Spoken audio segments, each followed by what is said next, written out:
His grandfather's final command echoed through 6 decades of family history: never disturb the root cellar floor. Through blistering droughts, economic hardships, and countless whispered theories, the Calloway family honored their solemn vow. Now, as Ethan knelt on the earthen floor of the old root cellar, his calloused hands working the ancient shovel into soil untouched for 60 years, his heart pounded with anticipation. The secret he was about to unearth would transform not just his struggling farm, but reveal a legacy of foresight that would leave the entire agricultural community in awe. Before we jump back in, tell us where you're tuning in from, and if this story touches you, make sure you're subscribed, because tomorrow I've saved something extra special for you. The Calloway homestead stood like a weathered sentinel overlooking the rolling hills of central Kentucky's bluegrass country. Once the crown jewel of Boone County's farmland, the 200-acre property had seen its glory days gradually fade as modern agriculture and corporate farming reshaped the landscape. The white clapboard farmhouse, built in 1912 by Ethan's great-grandfather, had withstood over a century of summer storms and winter freezes, its wraparound porch offering a perfect vantage point to survey fields that had sustained 4 generations of Calloways. But it was the root cellar, a simple structure dug into the hillside behind the main house, that held the family's most enduring mystery. Unlike the rest of the property, which had undergone countless renovations and modernizations through the decades, the root cellar remained exactly as it had been on the day in 1963, when Walter Calloway, Ethan's grandfather, had sealed it with a padlock and issued his peculiar final request. Walter Calloway wasn't just any Kentucky farmer. Throughout the mid-20th century, he had developed a reputation throughout the Ohio River Valley as an agricultural visionary whose methods often contradicted conventional wisdom, yet consistently produced remarkable results. While neighboring farms struggled during the drought of 1954, Walter's fields remained productive thanks to innovative irrigation techniques he had developed years before conservation farming became fashionable. When tobacco prices collapsed in the late 1950s, Walter had already diversified into specialty crops that kept the Calloway farm financially sound.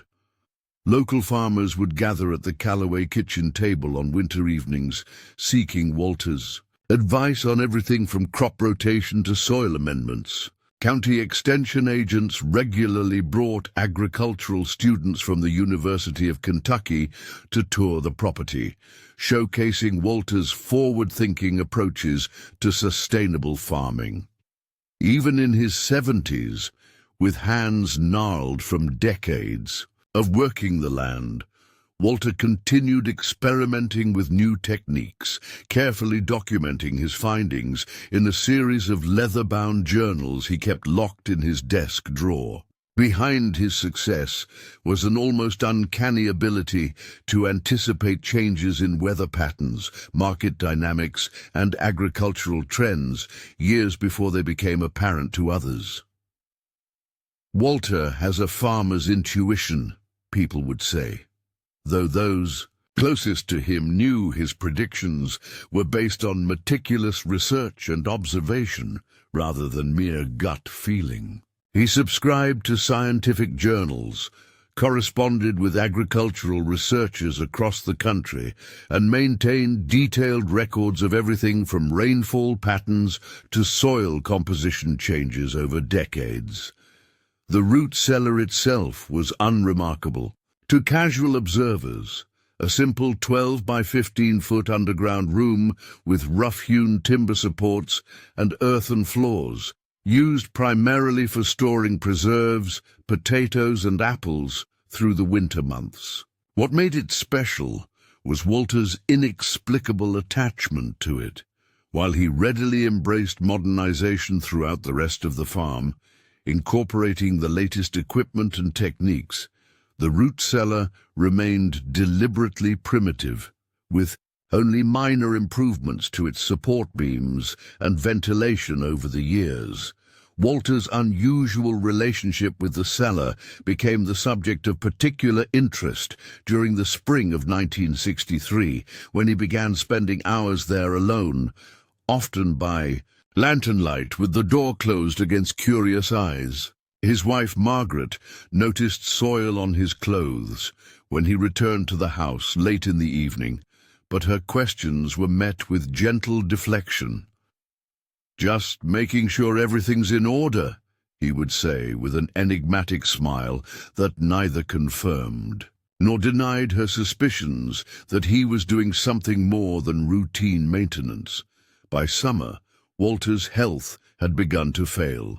The lung cancer that would eventually claim his life left him increasingly frail, unable to work the fields that had been his life's passion. Yet even as his physical strength diminished, he continued his secret visits to the root cellar until he became too weak to manage the short walk from the house. It was on a sweltering July afternoon when Walter called his son Robert, Ethan's father, to his bedside. At 42, Robert had already taken over most of the farm's operations, implementing many of his father's innovative techniques, while gradually introducing his own improvements. The bond between them transcended the typical father-son relationship. They were partners, each respecting the other's unique contributions to the family legacy. "Son," Walter began, his voice weaker but his blue eyes still sharp beneath bushy white eyebrows, "there's something important we need to discuss." Margaret quietly excused herself, recognizing from her husband's tone that this was a private matter between father and son. Robert pulled a chair close to the bed, noting how the afternoon light streaming through the window cast his father's features in a golden glow that softened the ravages of his illness. On the bedside table lay Walter's most recent journal, its pages filled with his increasingly shaky handwriting. "It's about the root cellar," Walter continued, reaching for his son's hand with surprising strength. "I need you to promise me something." Robert leaned forward, puzzled by the serious tone. Of all the aspects of the farm's operation they might discuss during Walter's final days, the root cellar seemed trivially unimportant.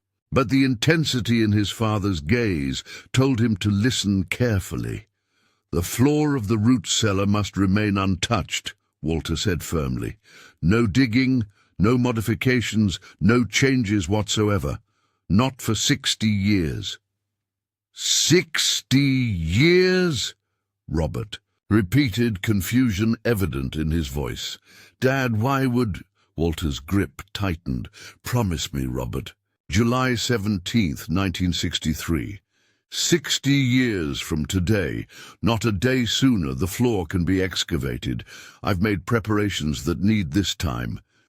Will you give me your word?" Robert studied his father's face, searching for some explanation. Walter had always been deliberate in his decisions, never acting without purpose.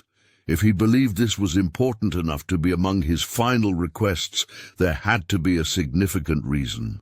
"What's under there, Dad?" Robert asked quietly. A slight smile crossed Walter's pale lips. "Insurance for the farm's future. Some things need time to mature properly, like winter wheat needs frost to develop its strength. Trust me on this. Will you promise?" The weight of the moment settled between them, a son being asked to commit to a 6-decade obligation without understanding its purpose. But beneath the mystery lay a lifetime of trust, of lessons learned at his father's side about patience, foresight, and the rhythms of nature that governed farming success. "I promise," Robert said finally, his voice steady despite his confusion. Not a shovel of dirt will be moved until July 17th, 2023. Relief visibly washed over Walter's features. "Good," he whispered. "There's an envelope in my desk, top right. Drawer, sealed with red wax. It contains instructions. Keep it somewhere safe until the time comes." He paused, drawing a labored breath. "And, Robert, this stays between us. No one else needs to know the specifics." Later that evening, after retrieving the mysterious envelope, heavier than he expected and secured with his father's distinctive wax seal bearing the imprint of a wheat stalk, Robert found himself standing at the entrance to the root cellar. The setting sun cast long shadows across the farmyard as he tested the new padlock Walter had installed just weeks earlier. The key felt weighty in his palm, a physical manifestation of the promise he had made. What could possibly be so important that it required 60 years of undisturbed rest? What had his father done in those private hours spent in this humble space? The questions multiplied, but Robert understood that answers would come only with patience, a virtue his father had cultivated in him since childhood. 5 days later, Walter Calloway passed away peacefully in the same bedroom where he had been born 76 years earlier. The funeral drew hundreds from across the state, a testament to the respect he had earned throughout his life.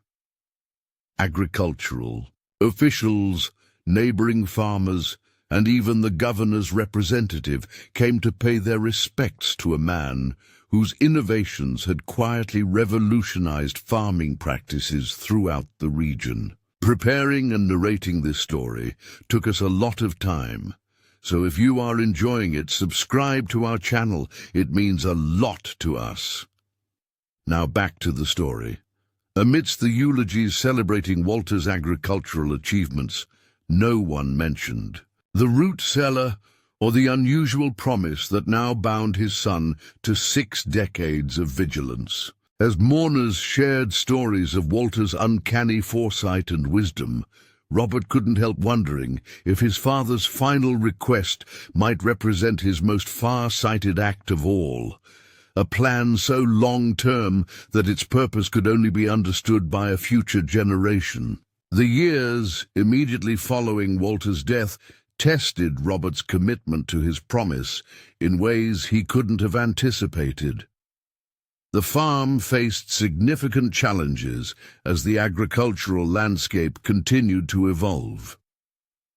Corporate farming operations began purchasing neighboring properties, introducing industrial-scale methods that smaller family farms struggled to compete against.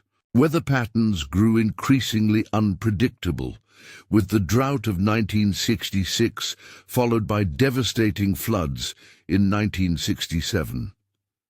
The root cellar quickly became a subject of curiosity among family members who remembered Walter's attachment to it. Robert's wife, Elizabeth, whom he had married just 2 years before his father's death, was particularly puzzled by the padlocked door and her husband's vague explanations about respecting Dad's wishes. "But why?" she asked one evening, as they sat on the porch, watching lightning flicker on the distant horizon. "It's just a storage cellar. What possible reason could your father have had for wanting it left alone for 60 years? Robert sighed, weighing his obligation to his father's request for secrecy against his commitment to openness with his wife. "Dad was always thinking ahead," he said finally. "He saw patterns and possibilities others missed. Whatever his reason, I gave him my word." Elizabeth, who had never known Walter during his prime, found the explanation unsatisfying, but accepted that the promise represented an important connection between father and son. Still, the mystery of the cellar became a minor but persistent point of tension in their marriage, especially when practical considerations arose. The first significant test came during the harsh winter of 1969, when a broken water pipe beneath the kitchen floor raised concerns about potential damage to the root cellar's foundation. The plumber recommended excavating around the cellar to check for water infiltration, but Robert refused, instead implementing an expensive alternative solution that diverted the water away from the structure entirely. "Your father was a practical man," Elizabeth argued after writing the check for the costly repairs. "He wouldn't have wanted you throwing good money after bad just to keep some old root cellar exactly as it was." But Robert remained steadfast. He remembered the intensity in his father's eyes that July afternoon, the absolute certainty that this unusual request served a vital purpose. Whatever lay beneath that earthen floor, Walter had deemed it worth protecting at all costs. As their children, Michael, born in 1965, and Catherine in 1968, grew old enough to explore the farm, the locked root cellar naturally attracted their curiosity. "Why can't we go inside?" 6-year-old Michael asked one spring afternoon, jiggling the sturdy padlock. "It's just for storage," Robert explained casually, ruffling his son's hair. "Nothing interesting in there." But children sense mysteries, and the forbidden cellar became the subject of imaginative theories and occasional attempts at unauthorized exploration. When Robert caught 10-year-old Michael and his friends trying to pry open the cellar's small ventilation window in 1975, he realized he needed a better strategy for preserving his father's secret. That evening, he gathered the family in the living room and explained that Grandpa Walter had wanted the root cellar preserved as a historical example of traditional farm storage methods. "It's like a time capsule," he told them, "showing how farming was done in the old days. He asked us to keep it original out of respect for our heritage." The explanation, while not entirely truthful, satisfied the children's curiosity enough to redirect their attention elsewhere. It also provided a plausible reason for the cellar's protected status that Robert could share with friends and neighbors who occasionally questioned why he didn't modernize the space for more practical storage. By the mid-1970s, Robert had developed a system for maintaining the root cellar without disturbing its floor. He carefully inspected the structure monthly, documenting its condition in a notebook dedicated to tracking any changes. Twice yearly, he would apply preservatives to the wooden support beams and check the integrity of the walls, always taking care not to disturb the packed earth floor that concealed his father's mystery. The sealed envelope from Walter's desk remained secure in Robert's safety deposit box at the Boone County Farmers Bank, visited only once a year on the anniversary of his promise, when Robert would verify its condition and calculate the remaining years until the designated date. Each July 17th became a private moment of reflection for Robert, a renewal of his commitment to a promise whose purpose remained elusive, but whose importance he never questioned. As the first decade of waiting extended into the second, the Calloway farm faced increasing economic pressures. The agricultural crisis of the late 1970s hit family farms particularly hard, with soaring interest rates and plummeting crop prices forcing many neighboring properties into foreclosure. The Calloway farm survived largely thanks to Walter's conservative financial planning and the diversification strategies he had implemented decades earlier, but there were lean years when selling portions of the property seemed the only viable option. During one particularly difficult period, following the drought of 1983, A real estate developer offered a substantial sum for the section of land containing the old farmhouse and root cellar, planning to convert it into an upscale country retreat. The offer would have solved their immediate financial problems while allowing the family to retain most of the agricultural land. Elizabeth advocated seriously considering the proposal. "We could build a new house on the north section," she argued, during a tense discussion in the kitchen that had hosted so many family decisions. More modern, better insulated, without all these maintenance issues. Robert stood at the window, looking out toward the root cellar barely visible in the gathering dusk. 20 years had passed since he'd made his promise to Walter. 40 still remained before the mystery would be revealed. Would his father have wanted the family to suffer financial hardship just to protect whatever secret lay beneath that earthen floor?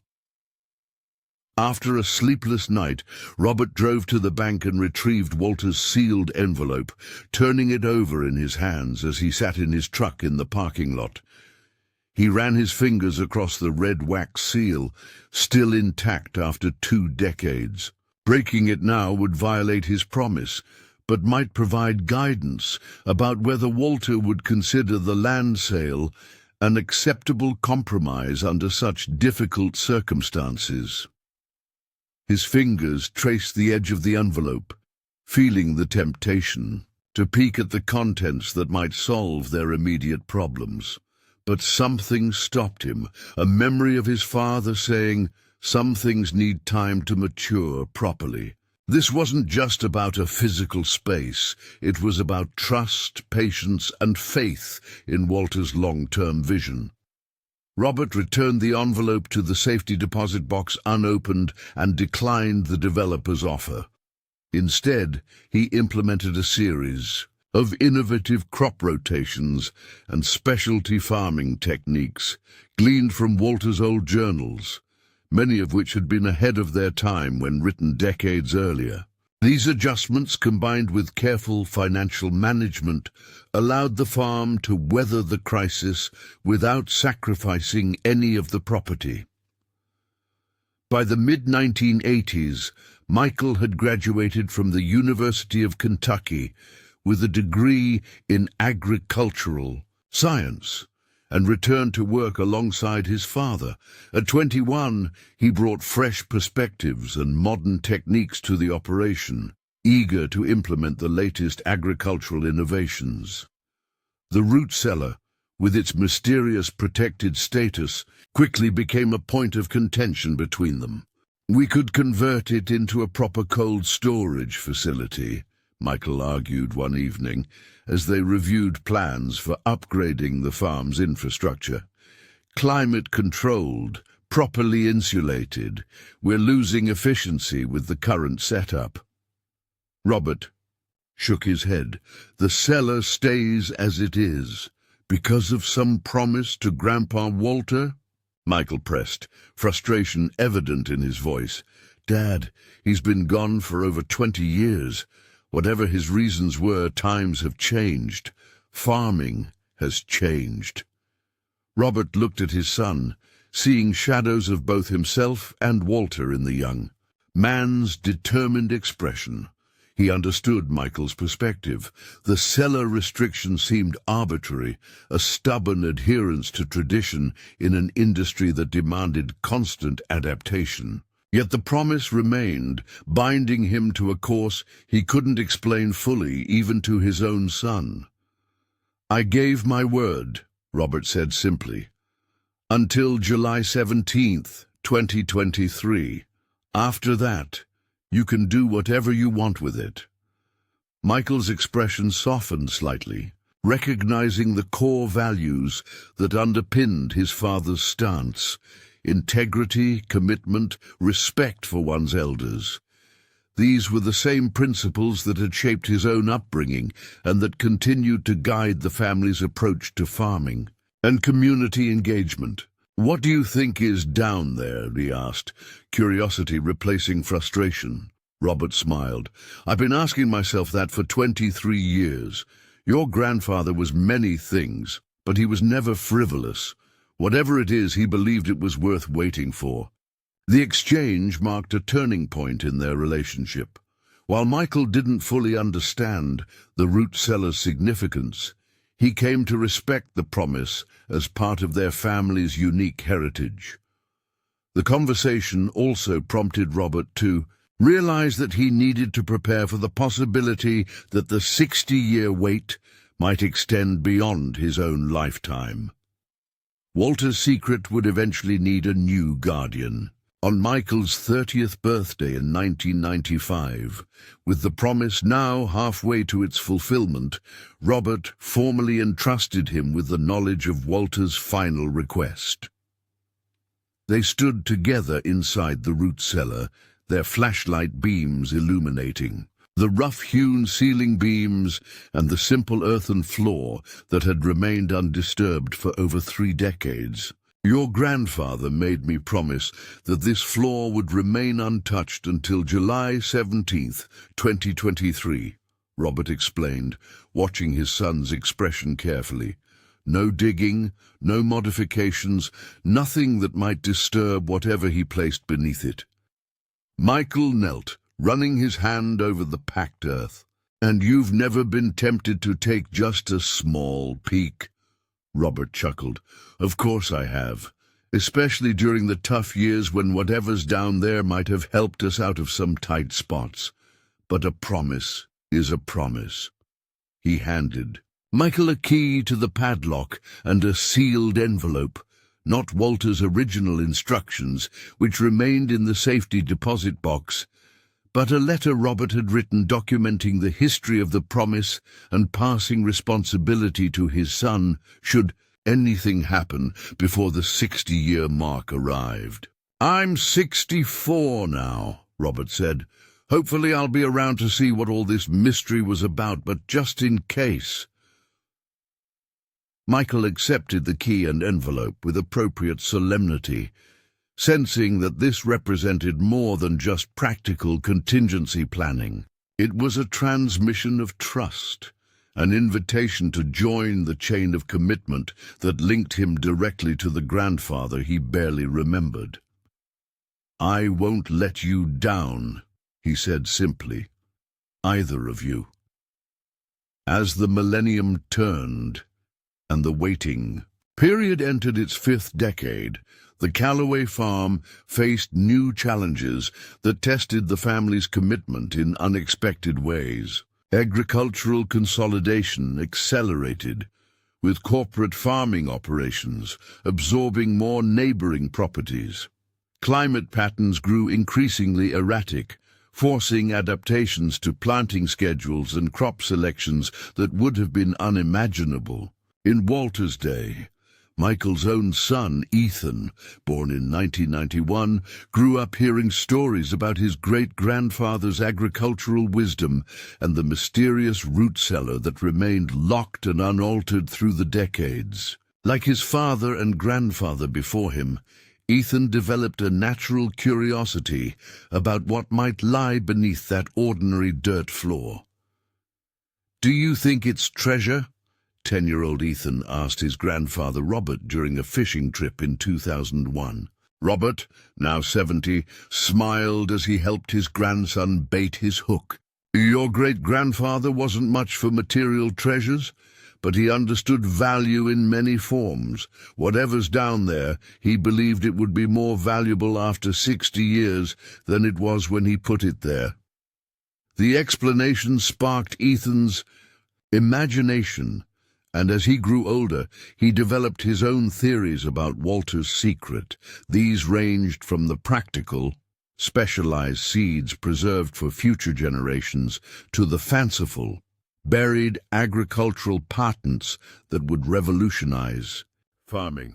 Whatever the truth, the mystery became part of his connection to a great-grandfather he had never met, but whose legacy shaped his understanding of their family's relationship to the land. Robert lived to see the first signs of Walter's foresight. Vindicated, As climate challenges intensified in the early 2000s, many of the adaptive farming techniques Walter had pioneered decades earlier became mainstream necessities. Sustainable water management, soil conservation practices, and resilient crop selection, approaches that had once marked Walter as unconventional, were now being taught in agricultural schools across the country. "Your father saw it coming," Robert told Michael as they reviewed satellite imagery of their drought-resistant fields surrounded by struggling neighboring farms in 2005. Not the specific challenges, perhaps, but he understood that agriculture would need to adapt to survive. He was preparing for a future he knew he wouldn't live to see. The observation added new layers of possibility to the root cellar mystery. If Walter had accurately anticipated agricultural challenges decades in advance, what other insights might he have encoded in his final request? When Robert passed away peacefully in 2010 at the age of 88, the responsibility for keeping Walter's promise transferred fully to Michael.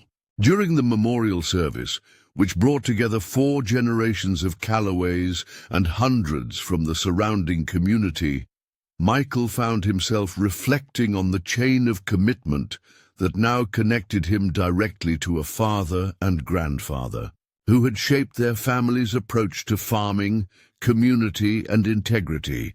The following day, he visited the bank and officially transferred Walter's still-sealed envelope to his own safety deposit box. The paper had yellowed slightly over the 47 years since it was written, but the red wax seal remained intact, its wheat stalk impression as clear as the day Walter had pressed his signet ring into the molten wax. 13 more years, Michael thought as he carefully returned the envelope to its resting place. The waiting had become so embedded in family tradition that it was difficult to imagine what resolution would feel like.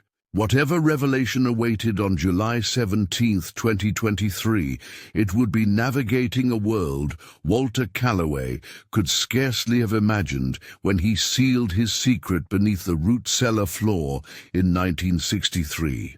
As the new millennium dawned, the Calloway farm faced its greatest challenges yet.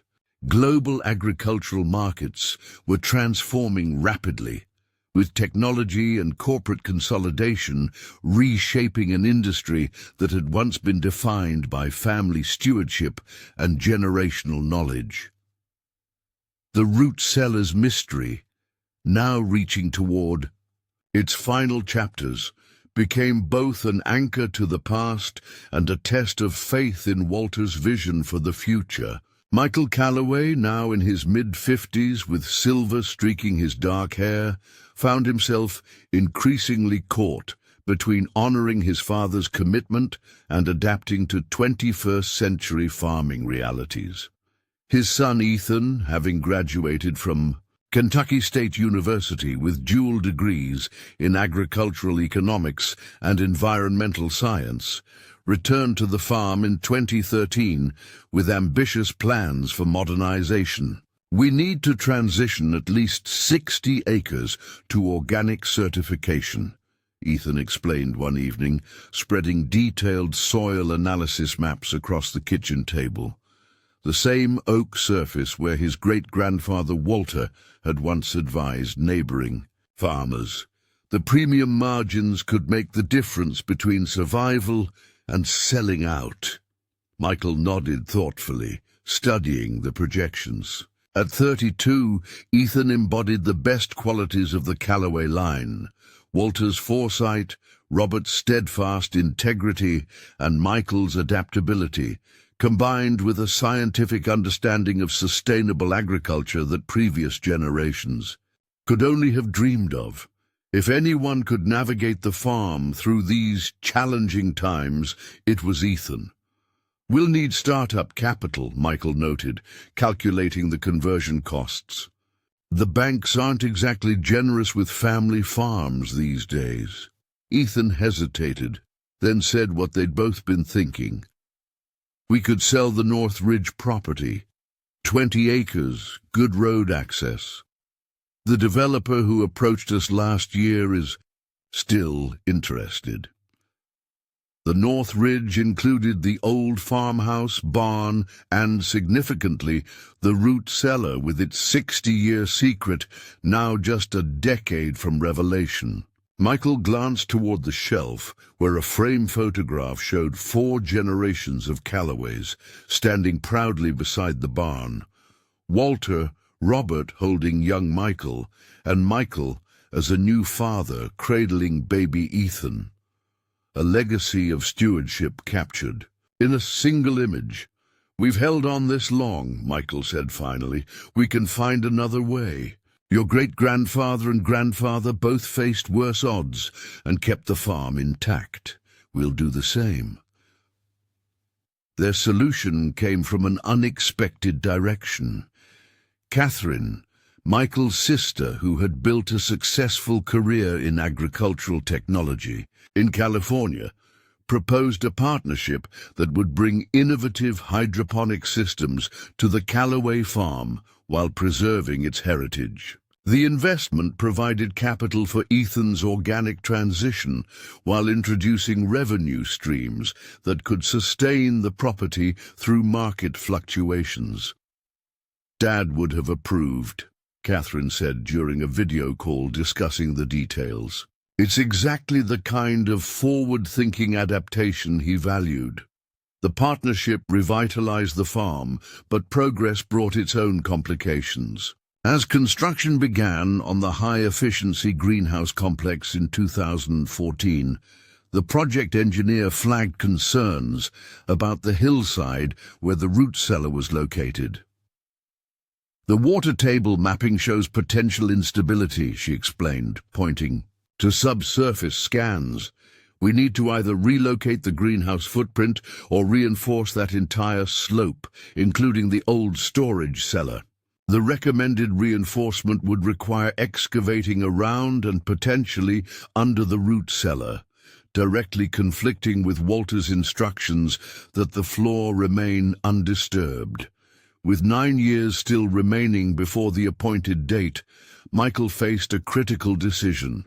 "Can we build a retaining wall without disturbing the cellar itself?" he asked. The engineer frowned. "Possible, but it adds significant cost and complexity. Most clients would just demolish an outdated structure like that and start fresh." "The cellar stays," Michael said firmly. "Work up the alternative plans." The decision added nearly $200,000 to the project costs, money that might have been invested elsewhere in the farm's modernization. When Catherine questioned the expense during their next investor meeting, Michael found himself struggling to justify a commitment whose purpose remained as mysterious as it had been 51 years earlier. "It's about more than just what might be under that floor," he explained. "It's about honoring commitments across generations, about trust and patience. Dad protected it for 5 decades. I can manage 9 more years." Catherine studied her brother's face, recognizing the same quiet determination that had characterized their father. "You really believe whatever's down there will be worth all this?" "I believe Walter thought it would be," Michael answered simply. "That's enough. For me." The exchange highlighted a fundamental question that had shaped the Calloway family's relationship to the root cellar mystery through the decades. Was their dedication an act of wisdom or merely stubborn adherence to an outdated promise? As the waiting period entered its final decade, this question took on new urgency. Ethan, who had grown up with the cellar's mystery as a background feature of family life, found his curiosity intensifying as the revelation date approached. Unlike his father and grandfather, who had accepted Walter's request without direct explanation, Ethan brought a researcher's perspective to the family mystery. He began systematically investigating what might have motivated his great-grandfather's unusual instructions. His first breakthrough came while digitizing Walter's farming journals as part of a family history preservation project. Among the meticulous records of crop yields and weather patterns, Ethan discovered subtle references to long-term soil experiments Walter had conducted throughout the 1950s. "Look at this," he told his father one evening, pointing to a notation. From April 1957, subsurface compound integration proceeding as expected. Full maturation cycle estimated at 60 to 65 years, based on temperature gradient and mineral composition. Michael leaned closer, recognizing his grandfather's handwriting, but puzzled by the technical terminology that seemed ahead of its time. "You think this relates to the root cellar?" "It's a working theory," Ethan replied. "Great-grandpa was experimenting with soil enrichment techniques decades before sustainable agriculture became mainstream. What if the cellar floor contains some kind of long-term demonstration project?" The possibility aligned with what they knew of Walter's character, his passion for agricultural innovation, his concern for future generations, his ability to think in timeframes that stretched beyond a single lifetime. Ethan expanded his investigation, interviewing elderly neighbors who remembered Walter's farming practices and consulting agricultural historians about scientific understanding in the early 1960s. Professor Elaine Winters, an agricultural historian at the University of Kentucky, who specialized in mid-20th century farming practices, offered particular insight when Ethan shared redacted portions of Walter's journals with her. "Your great-grandfather was working with concepts that wouldn't become mainstream for decades," she explained during a video consultation. "His notes suggest he understood soil microbiology and carbon sequestration at a time when most agricultural science focused on chemical inputs and immediate yields rather than long-term sustainability." The professor's assessment added new layers to their understanding of Walter's possible motivations, but the specific nature of what lay beneath the root cellar floor remained elusive. Whatever Walter had buried there in 1963, it represented thinking so forward-looking that its significance required 6 decades to become fully apparent. As 2016 gave way to 2017, the Calloway farm faced a test that would have broken lesser operations. An unprecedented drought gripped the region, withering crops and depleting water reserves. Many neighboring farms, already operating on razor-thin margins, faced financial ruin as harvests failed and livestock suffered. The Calloway property, thanks to Ethan's implementation of drought-resistant crops and Catherine's water-efficient hydroponic systems, weathered the crisis better than most. But as conditions worsened into the summer months, even their careful planning proved insufficient. The farm's irrigation ponds dropped to critical levels, threatening not just that year's harvest, but the soil health they had worked so diligently to build. "We need to tap into the deeper aquifer," Ethan proposed during an emergency family meeting. "The geological surveys show good water quality at 200 feet, and we have water rights dating back to Walter's time." The solution was sound, but the ETE optimal drilling location based on underground mapping and water table analysis lay directly adjacent to the root cellar. The drilling vibrations risked destabilizing the structure and potentially disturbing whatever lay beneath its floor. For Michael, now facing a decision that could determine the farm's survival, The situation crystallized the core dilemma his father and grandfather had faced before him. How does one balance immediate needs against long-term promises? What takes precedence, the farm's present crisis or Walter's six-decade vision? After a sleepless night weighing the options, Michael visited the root cellar alone at dawn.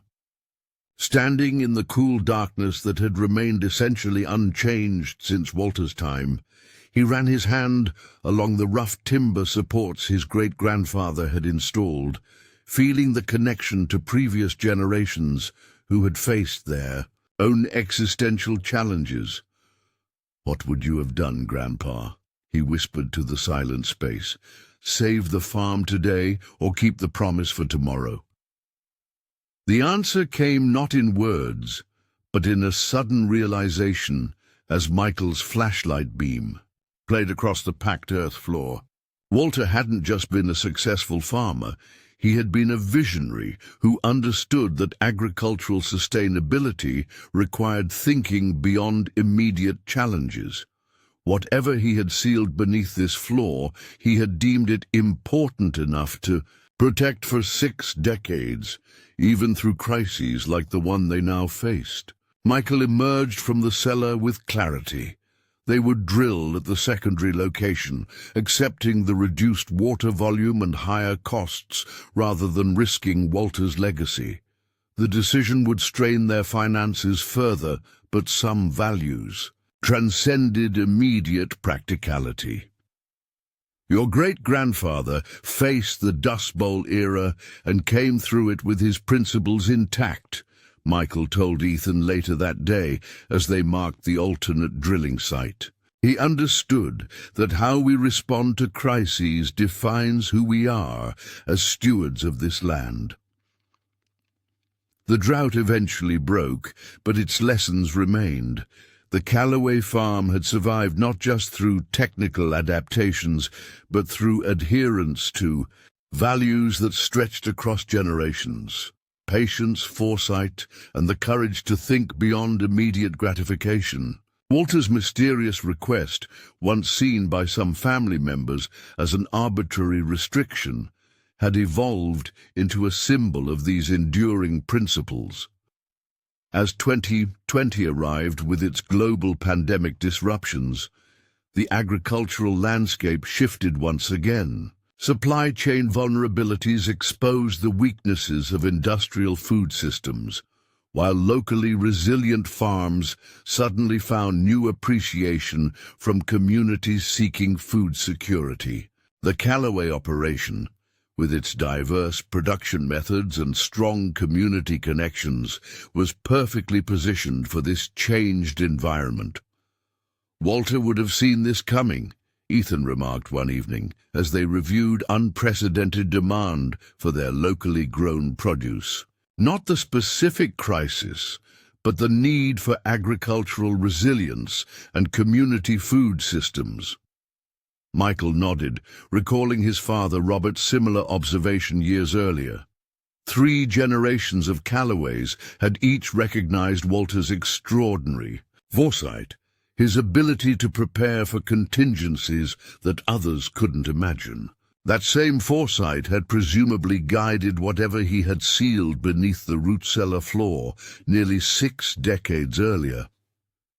With just 3 years remaining until the designated revelation date, the mystery began attracting wider attention. A documentary. Filmmaker researching sustainable agriculture in Kentucky heard about the root cellar story and approached the family about featuring it in a project about multi-generational farming wisdom. There's something powerful about a promise kept for 60 years, she explained during her pitch, especially in our instant gratification culture. Your family's story speaks to agricultural values that are increasingly relevant today: patience, long-term thinking, trust between generations. While flattered by the interest, the Calloways politely declined participation until after July 17, 2023. Whatever Walter had intended, they would honor not just the letter, but the spirit of his request for privacy. The revelation, when it came, would be a family matter first, just as the promise had been a family commitment for 6 decades. The decision didn't stop speculation among neighbors and the wider agricultural community.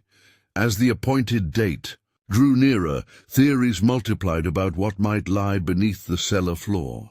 Some suggested practical possibilities: specialized seed stocks preserved for future generations, innovative soil amendments designed for long-term integration, or documentation of cultivation techniques that required decades to mature.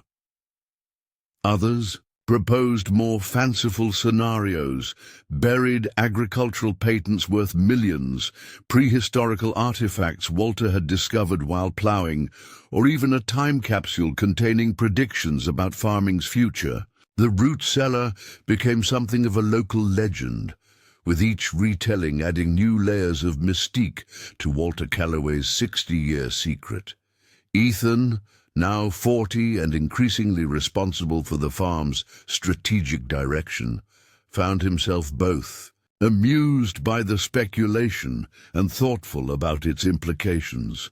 Most people can't imagine committing to something that extends beyond their own lifetime, he observed during a community agricultural forum where the topic inevitably arose. That's what makes Great-Grandpa Walter's vision so extraordinary. He was thinking on a time frame most of us can barely comprehend. The observation captured something essential about farming itself: its inherent requirement for long-term thinking, for actions taken today that might only show results generations later. Whether planting slow-growing hardwoods, building soil, health, or preserving genetic diversity through heritage seeds, agriculture at its best embodied a stewardship that transcended individual lifespans. As 2022 arrived, bringing the revelation date within measurable reach, Michael faced a personal health challenge that threatened his ability to witness the culmination of the family's 60-year commitment. A diagnosis of early-stage Parkinson's disease brought medications and lifestyle adjustments, but also a stark reminder of mortality and timing. "I always assumed I'd be there when we finally opened up that floor," he confided to Catherine during one of her visits from California. "Now I'm not so certain." His sister squeezed his hand. "You will be. And even if circumstances decide otherwise, you've done what Dad and Grandpa Walter asked. You've protected the legacy for the next generation. That's what really matters." The conversation prompted Michael to ensure all the historical context was properly documented for Ethan. One rainy afternoon, father and son sat in the farmhouse study, surrounded by Walter's journals, Robert's records, and the accumulated documentation of 60 years of cellar maintenance. "I want you to understand the full history," Michael explained as they reviewed the materials. "Not just what we've protected, but why we believed it was worth protecting." Together, they traced the thread of commitment from Walter's deathbed, request through Robert's decades of faithful stewardship, and Michael's continued guardianship. Each generation had faced moments when pragmatism argued for breaking the promise: financial pressures, practical necessities, simple curiosity. Yet each had chosen to honor Walter's vision despite the cost. "Whatever we find beneath that floor," Michael said, "the real value might be in the keeping of the promise itself. 60 years of choosing trust over expediency, patience over immediate gratification. That's a harvest worth celebrating regardless of what's physically buried there." Ethan nodded thoughtfully. "I used to think it was just about whatever Great-Grandpa Walter left under the dirt. Now I understand it's also about what he cultivated in us. the capacity to commit to something beyond our immediate horizon. As winter gave way to spring, in 2023, the Calloway farm began subtle preparations for the approaching revelation date. The root cellar received careful structural reinforcement to ensure its stability during any excavation. Earthen consulted with soil scientists about the proper methods for examining material that had remained undisturbed for 6 decades. Michael visited the bank to retrieve Walter's sealed envelope, now scheduled to be opened alongside whatever physical discoveries awaited in the cellar. The preparations took on additional significance in May when the farm received notification of its selection for the Century Farm Award, recognizing agricultural properties that had remained in the same family for over 100 years while maintaining active production. The award ceremony was scheduled for late July after the root cellar's revelation date, adding a layer of historical context to Walter's long-term planning. "Your great-grandfather helped ensure this farm would reach its centennial," Michael told Earthen as they reviewed the award documentation.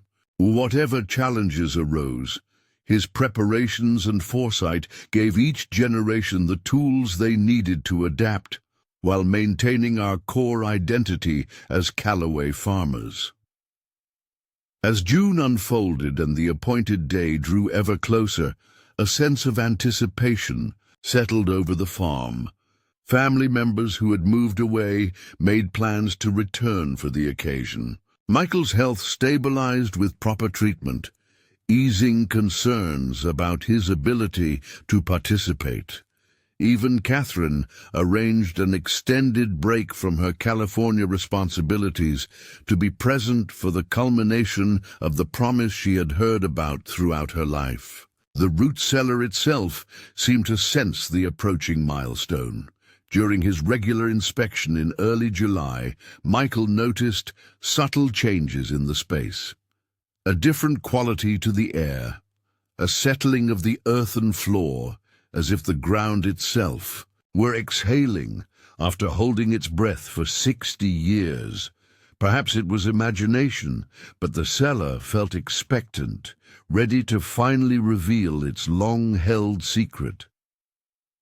10 days before the designated date, Michael, Earthen, and Catherine gathered to discuss the practical aspects of the revelation. They agreed the initial exploration would be conducted just by family members, specifically the direct line from Walter through Robert and Michael to Earthen, maintaining the privacy that had characterized their stewardship from the beginning. "Once we understand what Grandpa Walter left for us, we can decide how broadly to share it," Michael explained. "Depending on what we find, there could be implications for agricultural research, historical documentation, or even patent considerations."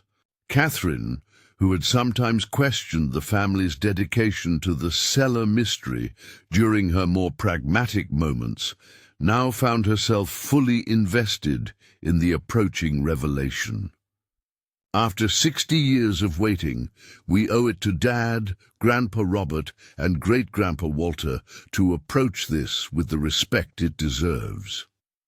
Earthen, combining his scientific training with appreciation for the family's legacy, developed a methodical plan for the excavation. "We'll document everything systematically," he explained, showing them the specialized tools and recording equipment he had assembled. "Whatever's down there will preserve both the physical materials and the context of how they were stored." And as the appointed day approached, a curious calm settled over the Calloway family. 60 years of speculation, protection, and patience were about to culminate in revelation. Whatever lay beneath the root cellar floor, whether it proved mundane or extraordinary, the journey itself had already yielded its most valuable harvest, a legacy of trust, passed from generation to generation, a demonstration that some commitments transcend immediate rewards. On the evening of July 16th, 2023, exactly 60 years since Walter Calloway had sealed his secret beneath the root cellar floor, Michael stood alone on the farmhouse porch, watching the sunset paint the western sky in brilliant oranges and purples. Tomorrow would bring answers to questions that had shaped much of his life, fulfilling a promise that had bound 4 generations of his family. From his vantage point, he could see the rolling fields that had sustained the Calloways through war and peace, prosperity and hardship, each generation adapting to changing circumstances while maintaining their connection to the land. The root cellar, with its 60-year mystery, had become a symbol of that continuity, a thread connecting past to future through the faithful stewardship of the present. Whatever tomorrow revealed, Michael knew with absolute certainty that Walter's vision had already achieved its most important purpose. It had given the Calloway family something beyond material success or agricultural innovation. It had given them a story of faith kept, of patience rewarded, of wisdom that recognized how some values must be preserved through changing times if they are to bear their richest fruit. As darkness settled over the Kentucky hills and the first stars appeared above the familiar silhouette of the barn, Michael whispered words that echoed those his father had spoken decades earlier. "We kept our promise, Dad. We kept our promise, Grandpa Walter. Tomorrow we'll see what you entrusted to our care." The moment held a perfect symmetry, the completion of a circle that had begun on another summer evening 60 years earlier, when a dying farmer had entrusted his son with a mystery meant for future generations. Whatever lay beneath the root cellar floor, the true treasure had already been harvested in the keeping of faith across decades of change. Michael turned toward the warmly lit windows of the farmhouse, where Ethan and Catherine were reviewing final preparations for tomorrow's revelation. A sense of profound gratitude filled him as he walked toward his family, toward the culmination of a promise, toward the moment when patience would finally yield its long-awaited fruit. Dawn broke clear and golden on July 17th, 2023, the day the Calloway family had awaited for 60 years. Ethan woke before sunrise, watching morning light gradually illuminate the Kentucky hills his family had farmed for over a century. The day had acquired an almost sacred quality in his mind, the culmination of a promise that had shaped 3 generations of his family. After a simple breakfast shared with his father Michael and Aunt Catherine, Ethan walked alone to the root cellar. The morning dew dampened his boots as he followed the familiar path past fields where organic corn stood tall in the summer warmth. Birds called from fence posts and tree lines, their melodies unchanged from when Walter Calloway had worked these same acres decades earlier. The root cellar door, its weathered wood protected by countless coats of preservative applied by Robert and Michael through the years, still hung squarely on its original hinges. Ethan unlocked the padlock, the 5th replacement since Walter's original, and swung the door open, inhaling the cool, earthy scent that had remained essentially unchanged for 6 decades. Switching on his LED lantern, he conducted one final inspection, ensuring everything was prepared for the day's momentous task. By mid-morning, the family had gathered.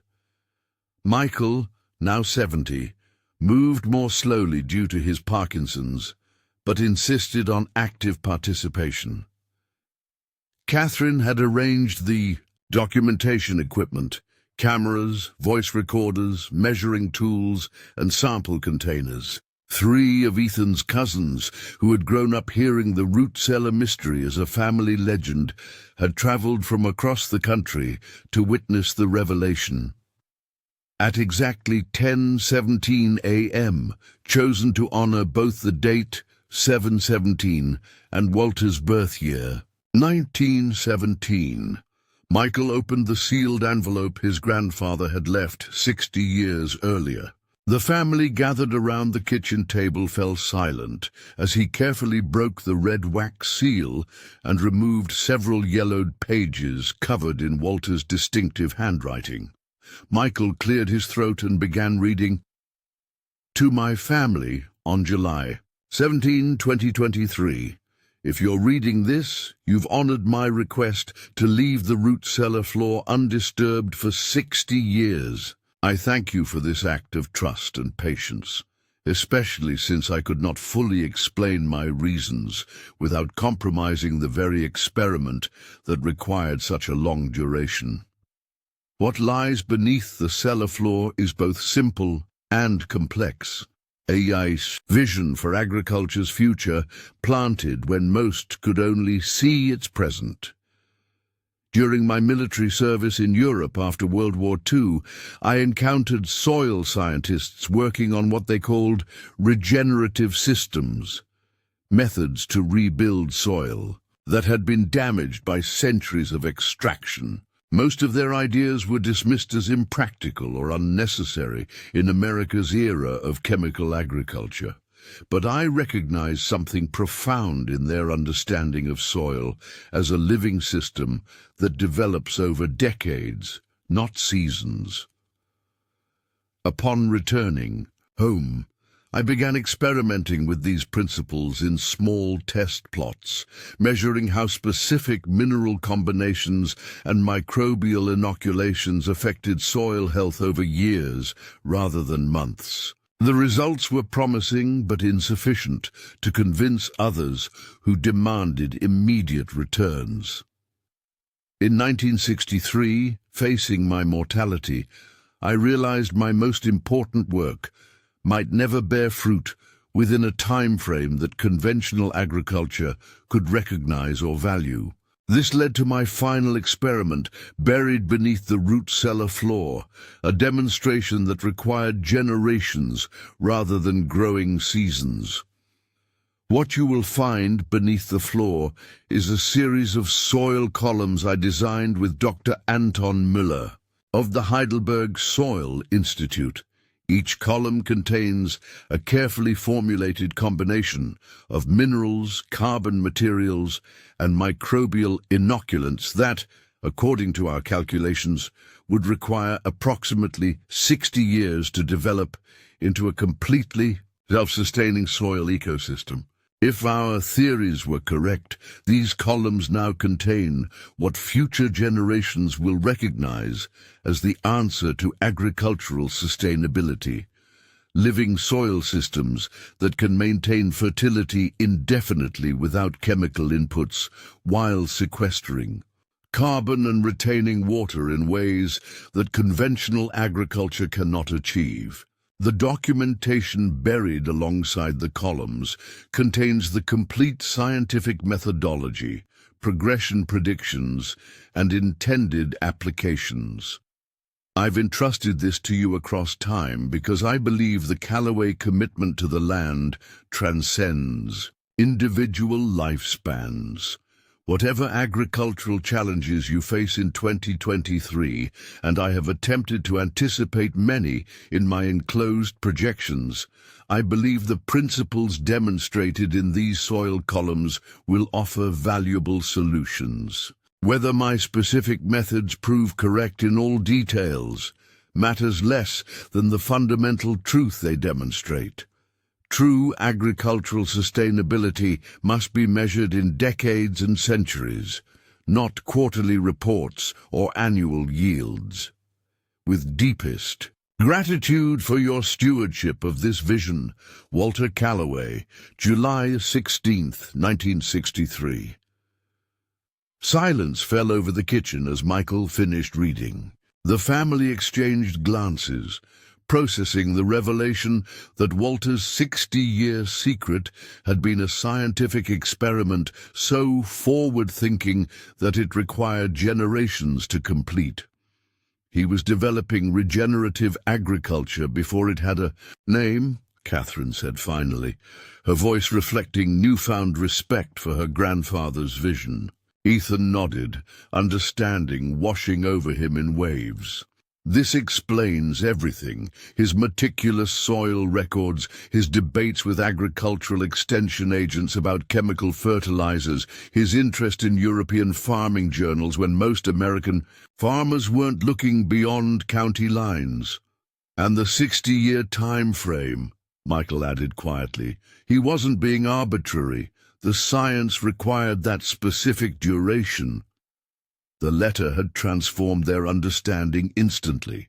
What had been a mysterious family obligation for 6 decades was suddenly revealed as scientific brilliance, a research project so visionary that its designer knew he would never live to see its completion.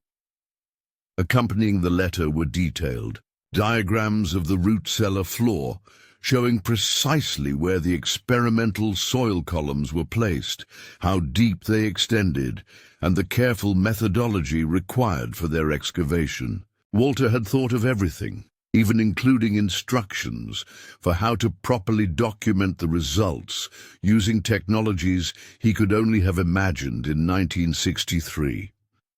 With renewed purpose, the family moved to the root cellar. What had been simply a mysterious space now took on the significance of a scientific time capsule, a laboratory that had been conducting its slow, patient work beneath their feet for 60 years. Following Walter's diagrams, Ethan carefully marked the floor in a grid pattern. The packed earth that had remained undisturbed through decades of family commitment would finally yield its secrets. With Michael and Catherine watching intently, Ethan began removing the first section of soil, working with the careful precision of an archaeologist at a historical site. 6 inches below the surface, his trowel struck something solid, a metal container exactly where Walter's diagram indicated it would be. Working carefully around it, Ethan exposed a stainless steel cylinder approximately 18 inches in diameter and 3 feet deep. It had been sealed against moisture with materials advanced for their time, preserving the contents exactly as Walter had intended. "The primary documentation vault," Ethan said, consulting the diagram. "According to Grandpa Walter, this contains the complete scientific methodology and baseline measurements." As they carefully removed the cylinder, Catherine set up the photographic equipment to document every stage of the process. The family worked methodically through the morning, excavating precisely where Walter's diagrams directed. By early afternoon, they had uncovered 8 soil columns and 3 documentation vaults, each positioned according to Walter's master plan and each labeled with scientific precision. The soil columns themselves were engineering marvels, especially considering they had been designed and constructed in the early 1960s. Each contained discrete layers, visibly different in composition and color, with small viewport windows along their length, allowing observation without disturbing the contents. Embedded sensors, remarkably sophisticated for their era, had recorded temperature and moisture data for decades, storing the information mechanically, since electronic storage as we know it today didn't exist when Walter designed the system. "This is extraordinary," Professor Winters commented when they video-called her to share their discovery. The agricultural historian had cleared her schedule for the day, anticipating the culmination of the mystery she had helped them investigate. Walter essentially created a 60-year time-lapse experiment in soil development when most agricultural Research was conducted in single growing seasons. While the technological achievement impressed them, it was the soil itself that proved most remarkable. When they opened the first viewport on Walter's instructions, they discovered soil so rich, so alive with microbial activity, that it practically hummed with vitality. Dark, fragrant, and perfectly structured, it represented what most modern regenerative farmers spent decades trying to achieve. "This isn't just good soil," Ethan said, examining a small sample under the portable microscope he had brought for the occasion. "This is living soil at its theoretical optimum, the kind modern regenerative farmers dream about. And look at the carbon content readings. They're off the charts." The documentation vaults yielded an equally valuable treasure, meticulously recorded scientific data, projections, formulations, and methodology. Walter had documented every aspect of his experiment in language that bridged his era's agricultural understanding with concepts that would only become mainstream decades later. He had essentially developed a complete system of regenerative agriculture before the term existed, creating blueprints for soil health that remained relevant 60 years later. Most remarkably, Walter had included projections about agricultural challenges he anticipated his grandchildren and great-grandchildren would face in 2023: climate instability, water scarcity, depleted soil microbiology, and corporate consolidation of farming operations. His analysis, written from the perspective of 1963, demonstrated an almost uncanny foresight about how industrial agriculture would develop and what problems would emerge from its widespread adoption. "He saw it all coming," Michael said softly, turning pages of a journal containing Walter's long-term agricultural projections. Not just soil degradation, but climate shifts, water issues, even the corporate takeover of family farms. He wasn't just a farmer, he was a visionary. Alongside his predictions of challenges, Walter had provided solutions, specific applications for the soil systems he had developed, tailored to the agricultural realities he anticipated for 2023. His recommendations for drought resilience, carbon sequestration, and reduced dependency on external inputs represented exactly what leading-edge sustainable agriculture was striving to achieve in the present day. This wasn't just an experiment, Catherine realized as they reviewed Walter's comprehensive documentation. It was a gift to the future, to us specifically. He created solutions for problems that barely existed when he was alive, but that he knew would define farming in our time. The scientific significance of Walter's work became increasingly apparent as they continued their careful excavation and documentation throughout the afternoon. He hadn't simply been ahead of his time. He had deliberately worked on a time frame that transcended his own life, creating an agricultural legacy specifically designed to mature when his descendants would need it most. As evening approached, the family gathered around the kitchen table, where Walter's letter had been read that morning. The table was now covered with soil samples, data sheets, and photographic evidence of what many scientists would consider one of the longest-running controlled agricultural experiments ever conducted. The scope of Walter's achievement and the significance of their 60-year stewardship was still revealing itself in waves of understanding.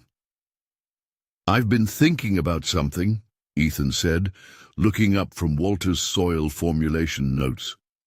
"Great-grandpa Walter didn't just leave us scientific data. He demonstrated something more important through the very design of this experiment. The others looked at him expectantly. He showed us that some of the most valuable work we can do might not bear fruit until long after we're gone. Ethan continued. In an era of quarterly profits and immediate returns, he deliberately created something that required generations to complete. That's more than science. It's wisdom. Michael nodded slowly.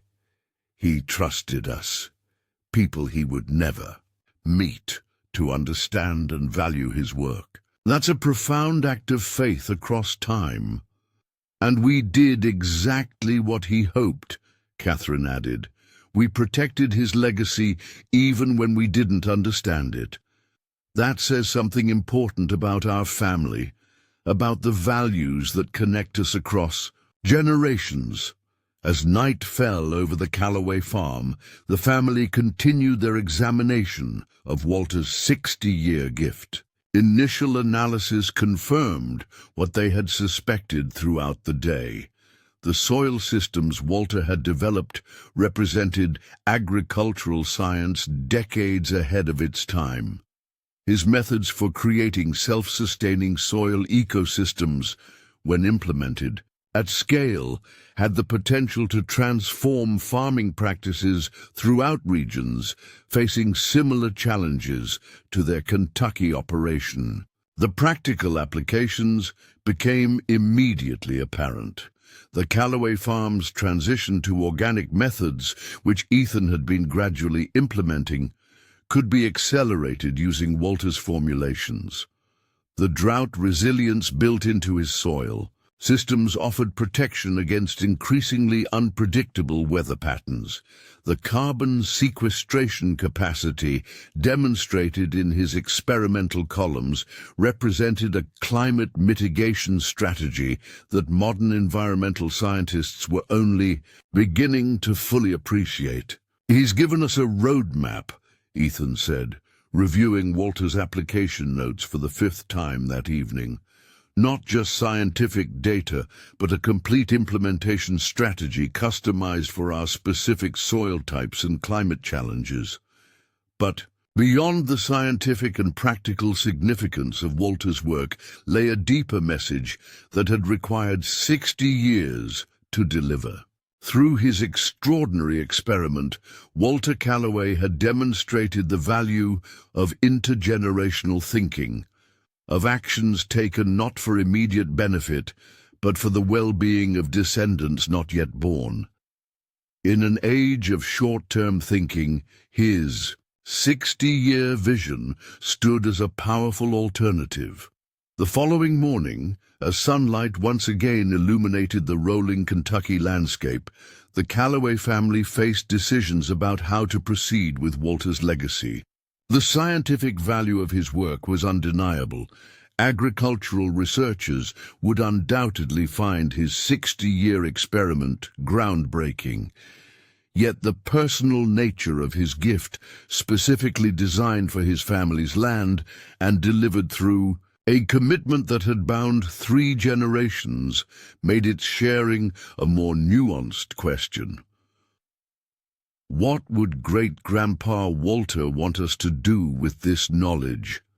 Ethan asked, as they shared breakfast on the farmhouse porch, watching the sun rise over fields that had sustained their family for over a century. Michael considered the question carefully. I think he'd want it used, not just by us, but by anyone facing the agricultural challenges he predicted. That seems clear from his documentation. He didn't create this soil system just for the Calloway farm. He developed it as a model for regenerative agriculture everywhere. Catherine nodded agreement. The specificity of his documentation, the way he wrote out the methodology, he was creating something to be shared. But I think he'd want us to implement it here first, to demonstrate its effectiveness on the land he loved before introducing it more broadly. Their discussion led to a 3-part plan that honored both the scientific significance of Walter's work and its deeply personal nature. First, they would implement his soil system across the Calloway farm, creating a living demonstration of its effectiveness. Second, they would prepare his complete methodology and findings for academic publication, ensuring his contribution to agricultural science received proper recognition. Finally, they would establish an educational program through which other farmers could learn Walter's techniques adapted to their specific regions and needs. The decision felt right, a balance between honoring their family legacy and sharing Walter's gift with a world that needed sustainable agricultural solutions more urgently than ever. It represented the culmination of a 60-year journey that had begun with a promise and ended with a revelation that transcended any expectations they might have had. In the days that followed, news of the Calloway discovery spread throughout the agricultural community. Initial skepticism, how could a farmer from the 1960s have developed soil systems that remained cutting-edge 6 decades later, gave way to recognition as soil scientists and regenerative agriculture experts reviewed Walter's methodology and results.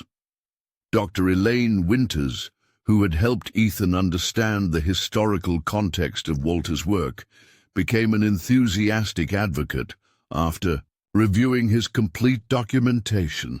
What Walter Calloway accomplished represents one of the most remarkable long-term agricultural experiments ever conducted, she told colleagues at an impromptu symposium organized at the University of Kentucky. He essentially developed modern, regenerative agriculture principles decades before our current terminology existed, and he had the foresight to create a demonstration project that proved their effectiveness over a 60-year time frame. The scientific community's interest was matched by practical farmers seeking solutions to challenges Walter had anticipated 60 years earlier. Within weeks of the discovery, the Calloway farm began hosting small groups of agricultural students and neighboring farmers, sharing Walter's methods and their contemporary applications. The root cellar itself became a living classroom where visitors could see his original experimental columns and the detailed documentation of his process. For the Calloway family, the revelation brought more than scientific validation or agricultural techniques. It transformed their understanding of their own history and Walter's legacy.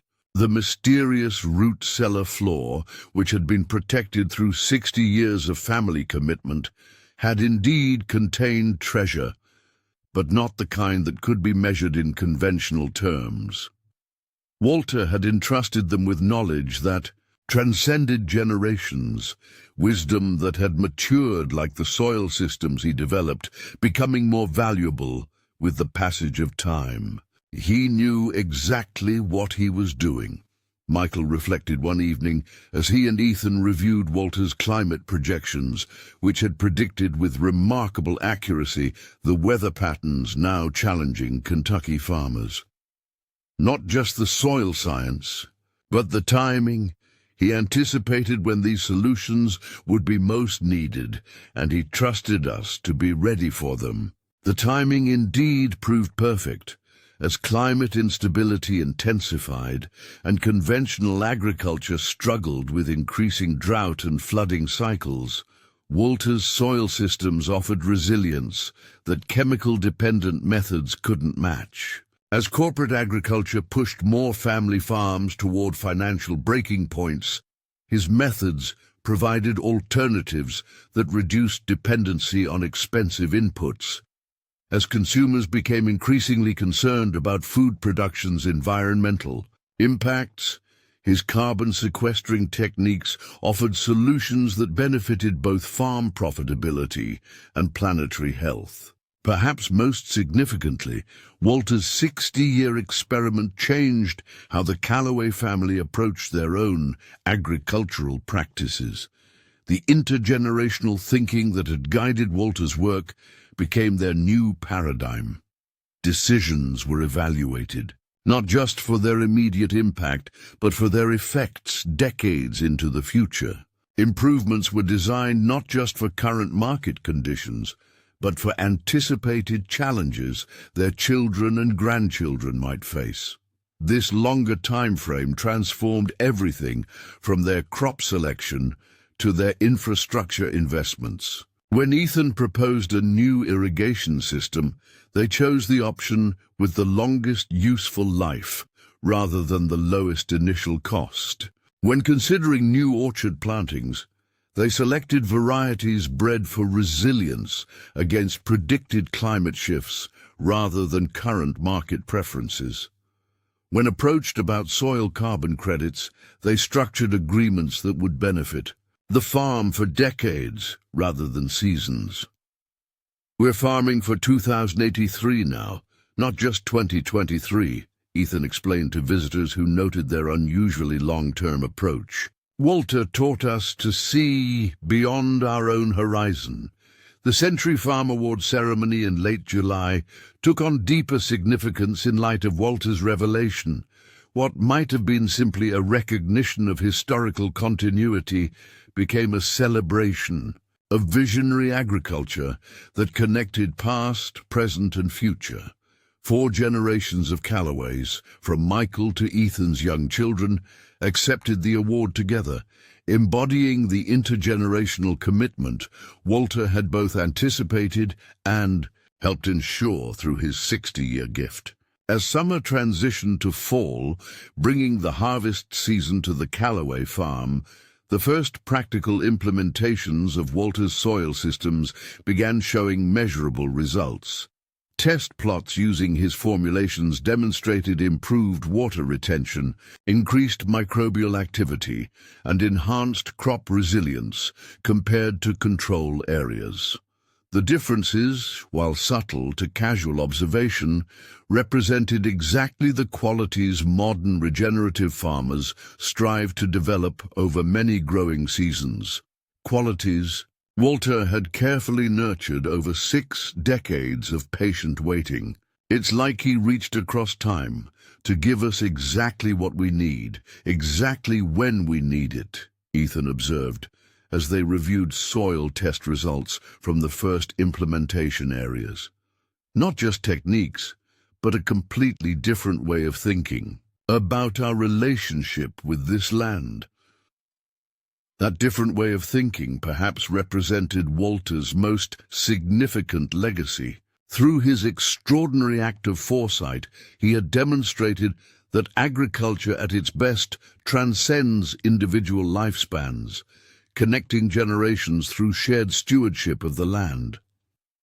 His 60-year experiment stood as a powerful counter-argument to the short-term economic thinking that dominated modern agriculture, offering instead a vision based on patience, trust across generations, and commitment to future well-being. For the Calloway family, the root cellar mystery had evolved from puzzling restriction to sacred trust to scientific revelation. But its most profound transformation was in how it reshaped their understanding of time itself. Walter had not simply been an old farmer with eccentric final wishes. He had been a visionary who understood that some of the most valuable gifts require decades to mature. Whether soil systems enriching over 60 years or family values strengthening through generations of shared commitment. As October painted the Kentucky hills in autumn colors, Catherine prepared to return to California after an extended stay, helping document and implement Walter's discoveries. Standing with Michael and Ethan on the farmhouse porch, watching sunset light gild the fields their family had tended for over a century, she gave voice to the thought they had all been carrying. "Do you realize what we've become?" she asked softly. "We're not just farmers anymore.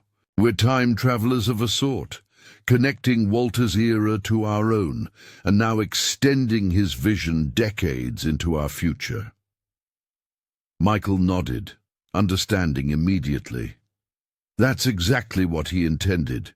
He knew the solutions he was developing wouldn't be fully appreciated in his lifetime.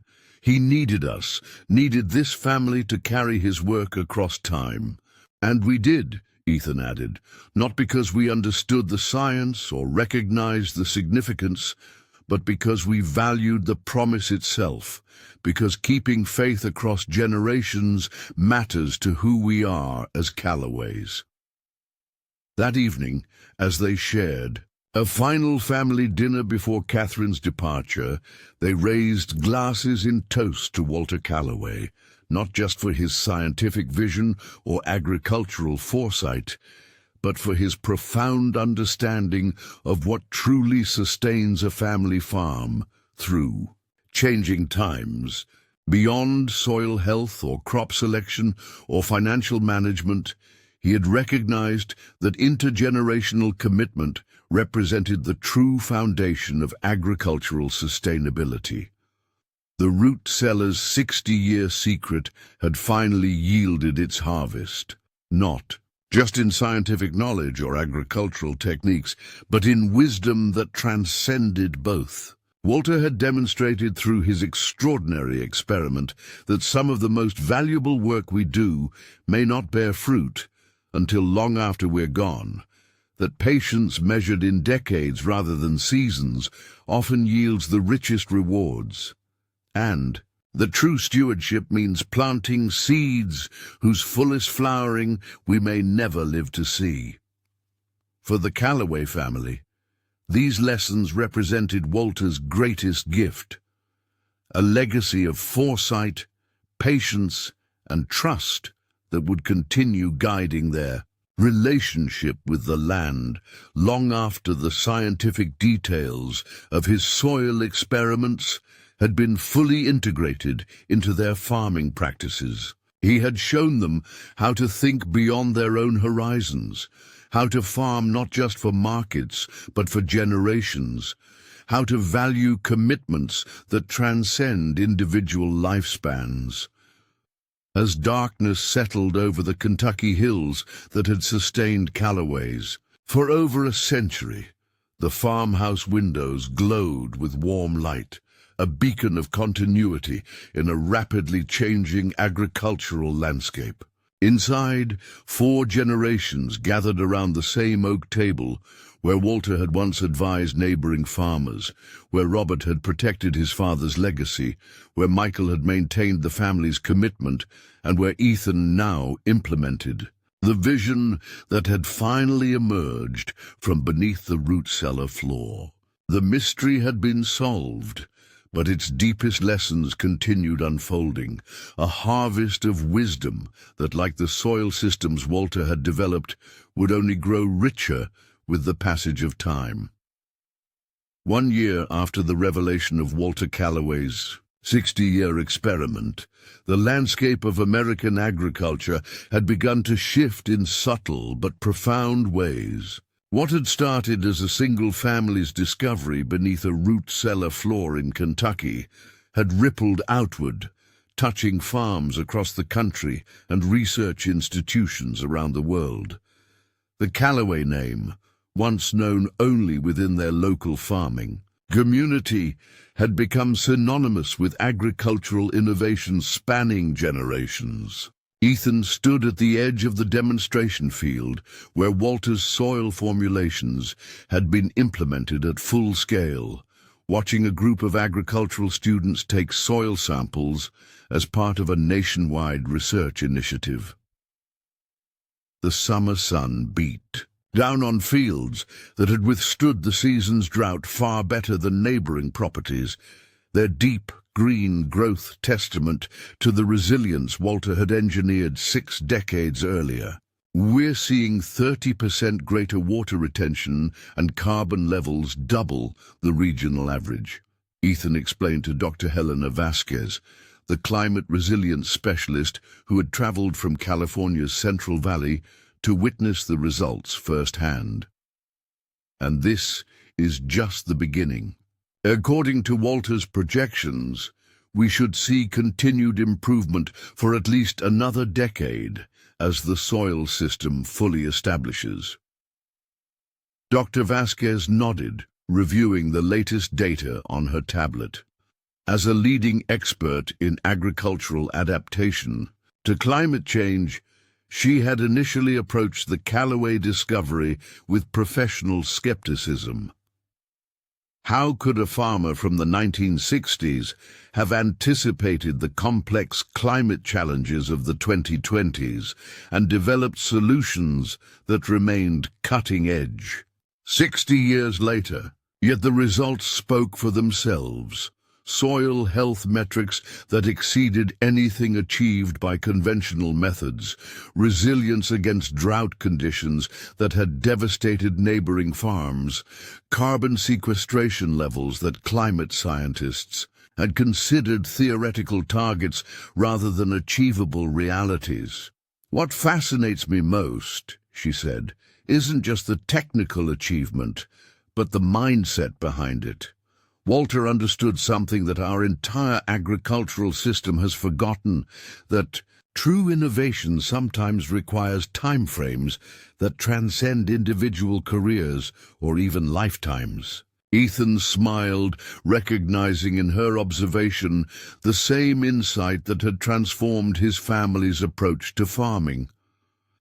He used to write about generational agriculture in his journals. Farming not just for markets, but for grandchildren. It seemed old-fashioned when we first read it. Now it feels revolutionary.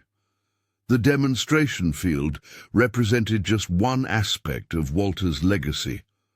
Inside the renovated barn that now served as the Calloway Center for Regenerative Agriculture, Michael was guiding another group through the exhibits that told the story of Walter's 60-year vision.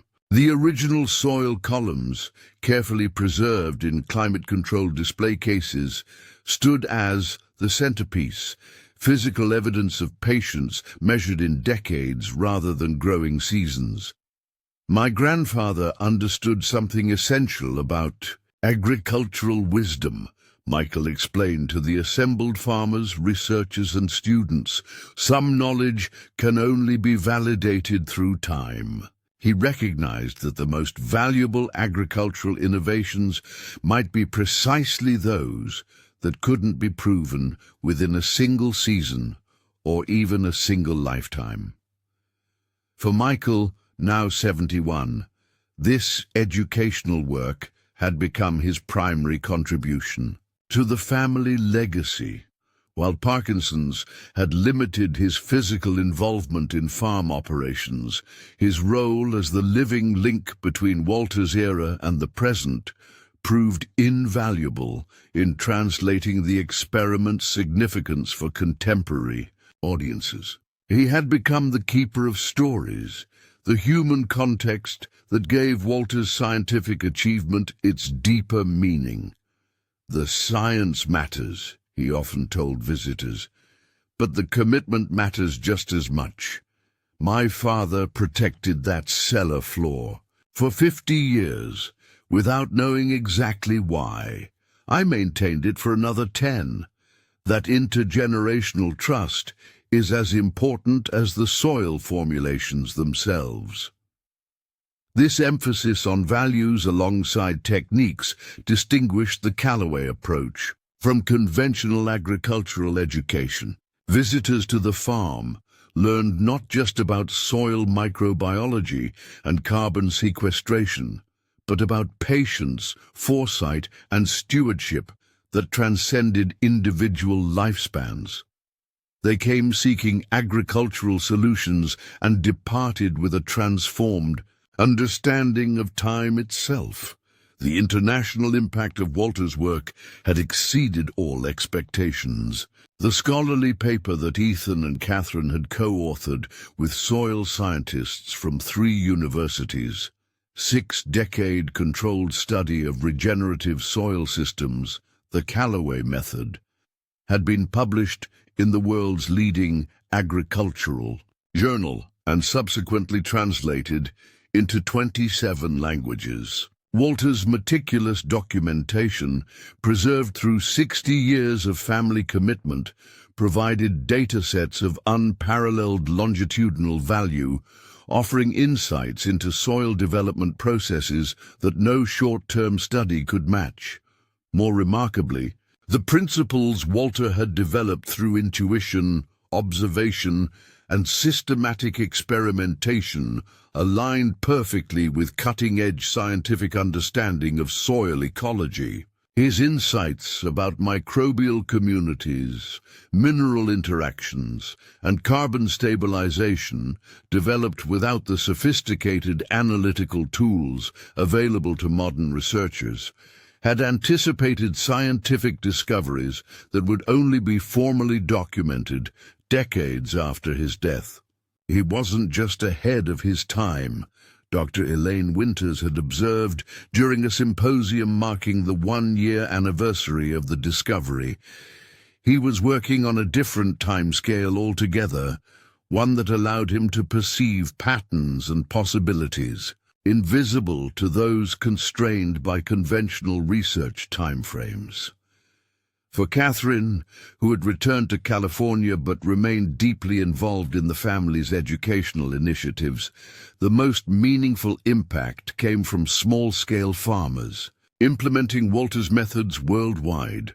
Her technology background had proved instrumental in developing digital tools that translated Walter's approaches for different climates, soil types, and agricultural contexts.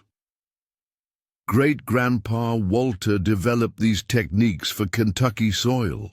She explained during a virtual workshop for farmers across 5 continents. But the principles apply universally. We've now documented successful adaptations in 23 countries across 6 continents. The global interest had brought unexpected financial opportunities. Several major agricultural companies had approached the family with offers to commercialize. Walter's formulations, proposals that would have made them wealthy beyond imagination. After careful consideration, they had declined these offers, choosing instead to establish the Calloway Foundation, which made Walter's complete methodology freely available to farmers worldwide, while supporting further research into regenerative practices. Walter didn't bury this knowledge beneath the cellar floor for 60 years just to have it locked behind patents or paywalls, Ethan had explained when announcing the foundation's establishment. He developed it as a gift to future generations of farmers everywhere. We're honoring that intention. This decision, while forgoing immediate profit, aligned perfectly with Walter's vision of agriculture that prioritized long-term stewardship over short-term gain. It also transformed the Calloway name into a global symbol of agricultural wisdom, freely shared across borders, generations, and economic circumstances. The farm itself had become a living laboratory where Walter's methods continued evolving through practical application.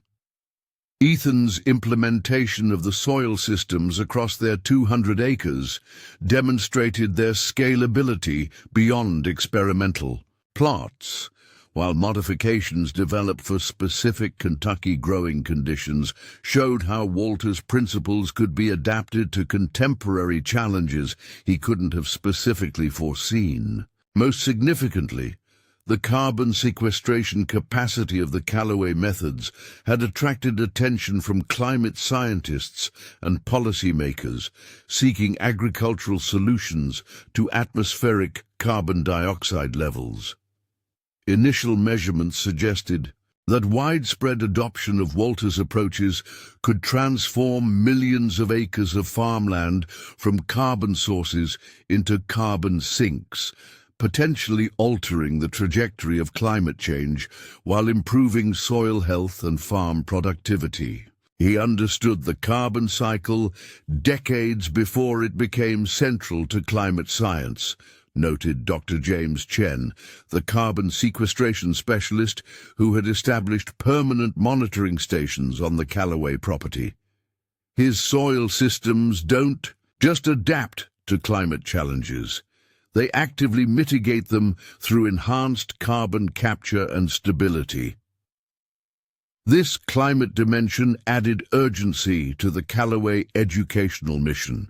What had begun as family curiosity about a mysterious root cellar had evolved into a race to disseminate regenerative methods that address the defining environmental challenge of the 21st century. Walter's 60-year experiment, timed to reach maturity precisely when its lessons would be most needed, revealed a level of foresight that bordered on prophetic. Yet for the Calloway family, the greatest impacts remained deeply personal. The revelation of Walter's experiment had transformed their relationship not just to their land, but to time itself. Decisions once evaluated against seasonal or annual timeframes were now considered in their implications for decades or generations. Investments prioritized long-term resilience over immediate returns. Success was measured not just in yields or profits, but in soil health indicators that would benefit grandchildren not yet born. Ethan, watching his own children, 9-year-old, Abigail and 7-year-old James, help with soil sampling in the demonstration field, reflected on this transformed perspective.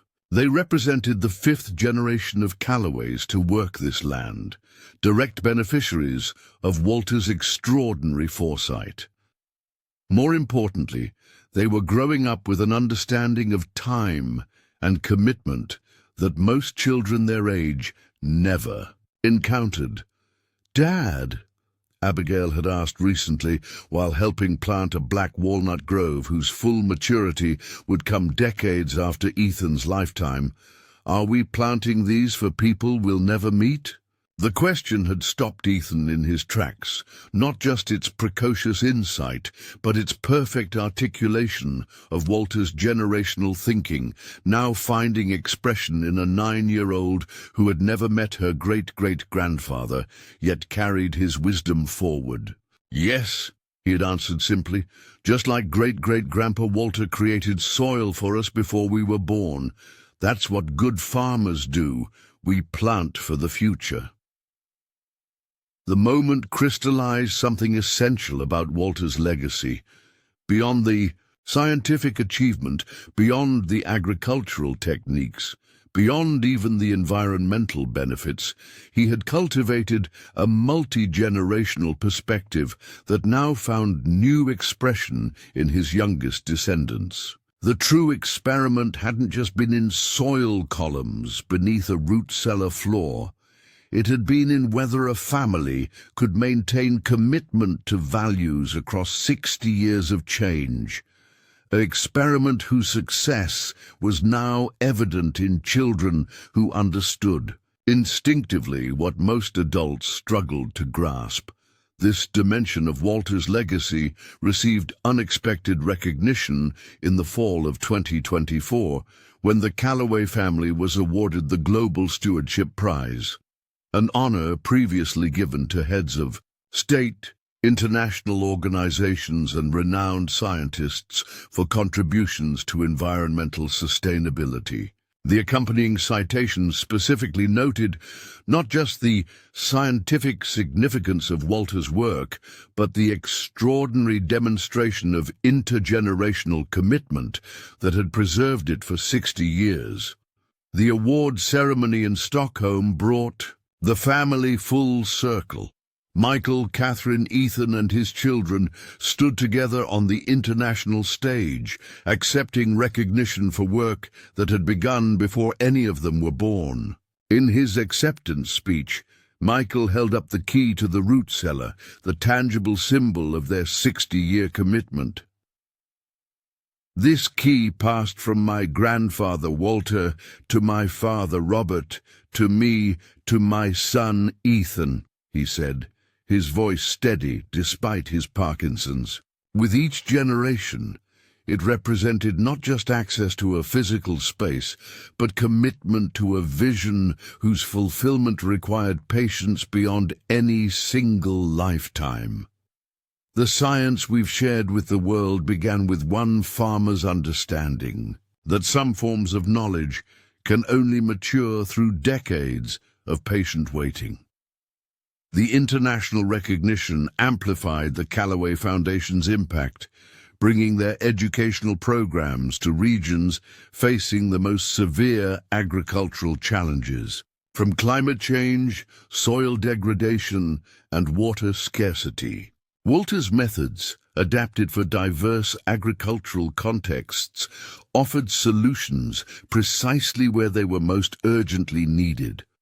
A global harvest from seeds planted beneath a Kentucky root cellar 60 years earlier.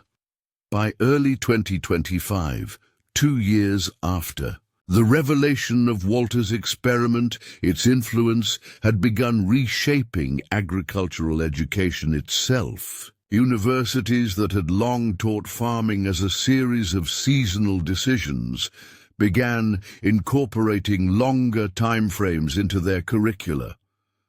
Research institutions that had operated on grant cycles measured in months or years started establishing multi-decade studies inspired by Walter's example.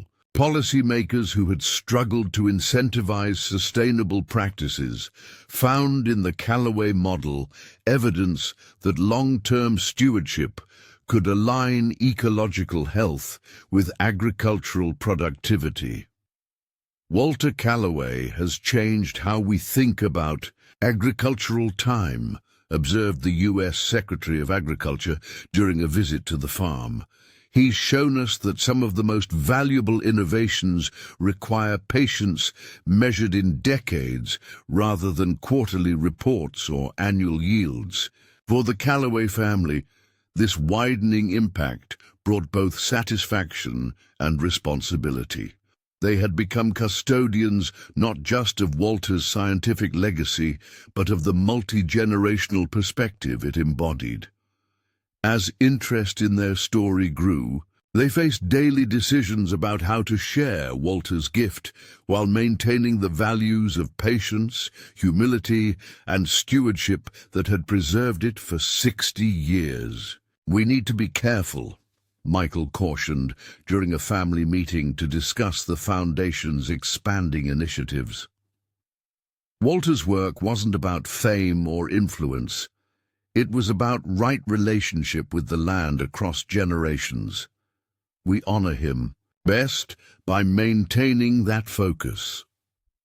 The reminder proved timely as commercial interest in Walter's methods intensified. Agricultural corporations that had initially dismissed his approach as impractical for modern farming began developing products based on his soil formulations. Patent applications appeared for processes remarkably similar to those Walter had documented in 1963. The family found themselves navigating complex questions of intellectual property, scientific attribution, and ethical stewardship of knowledge. Freely shared, their response emerged organically from the values Walter had cultivated. Rather than pursuing legal challenges or exclusive rights, they accelerated their educational outreach, ensuring Walter's complete methodology remained freely available worldwide. They established partnerships with agricultural extension services to provide training in regenerative methods for farmers, regardless of economic circumstances. They created open-source digital tools that made Walter's approaches accessible across language barriers and technological divides. The best protection for Walter's legacy isn't legal ownership, but widespread implementation, Ethan explained.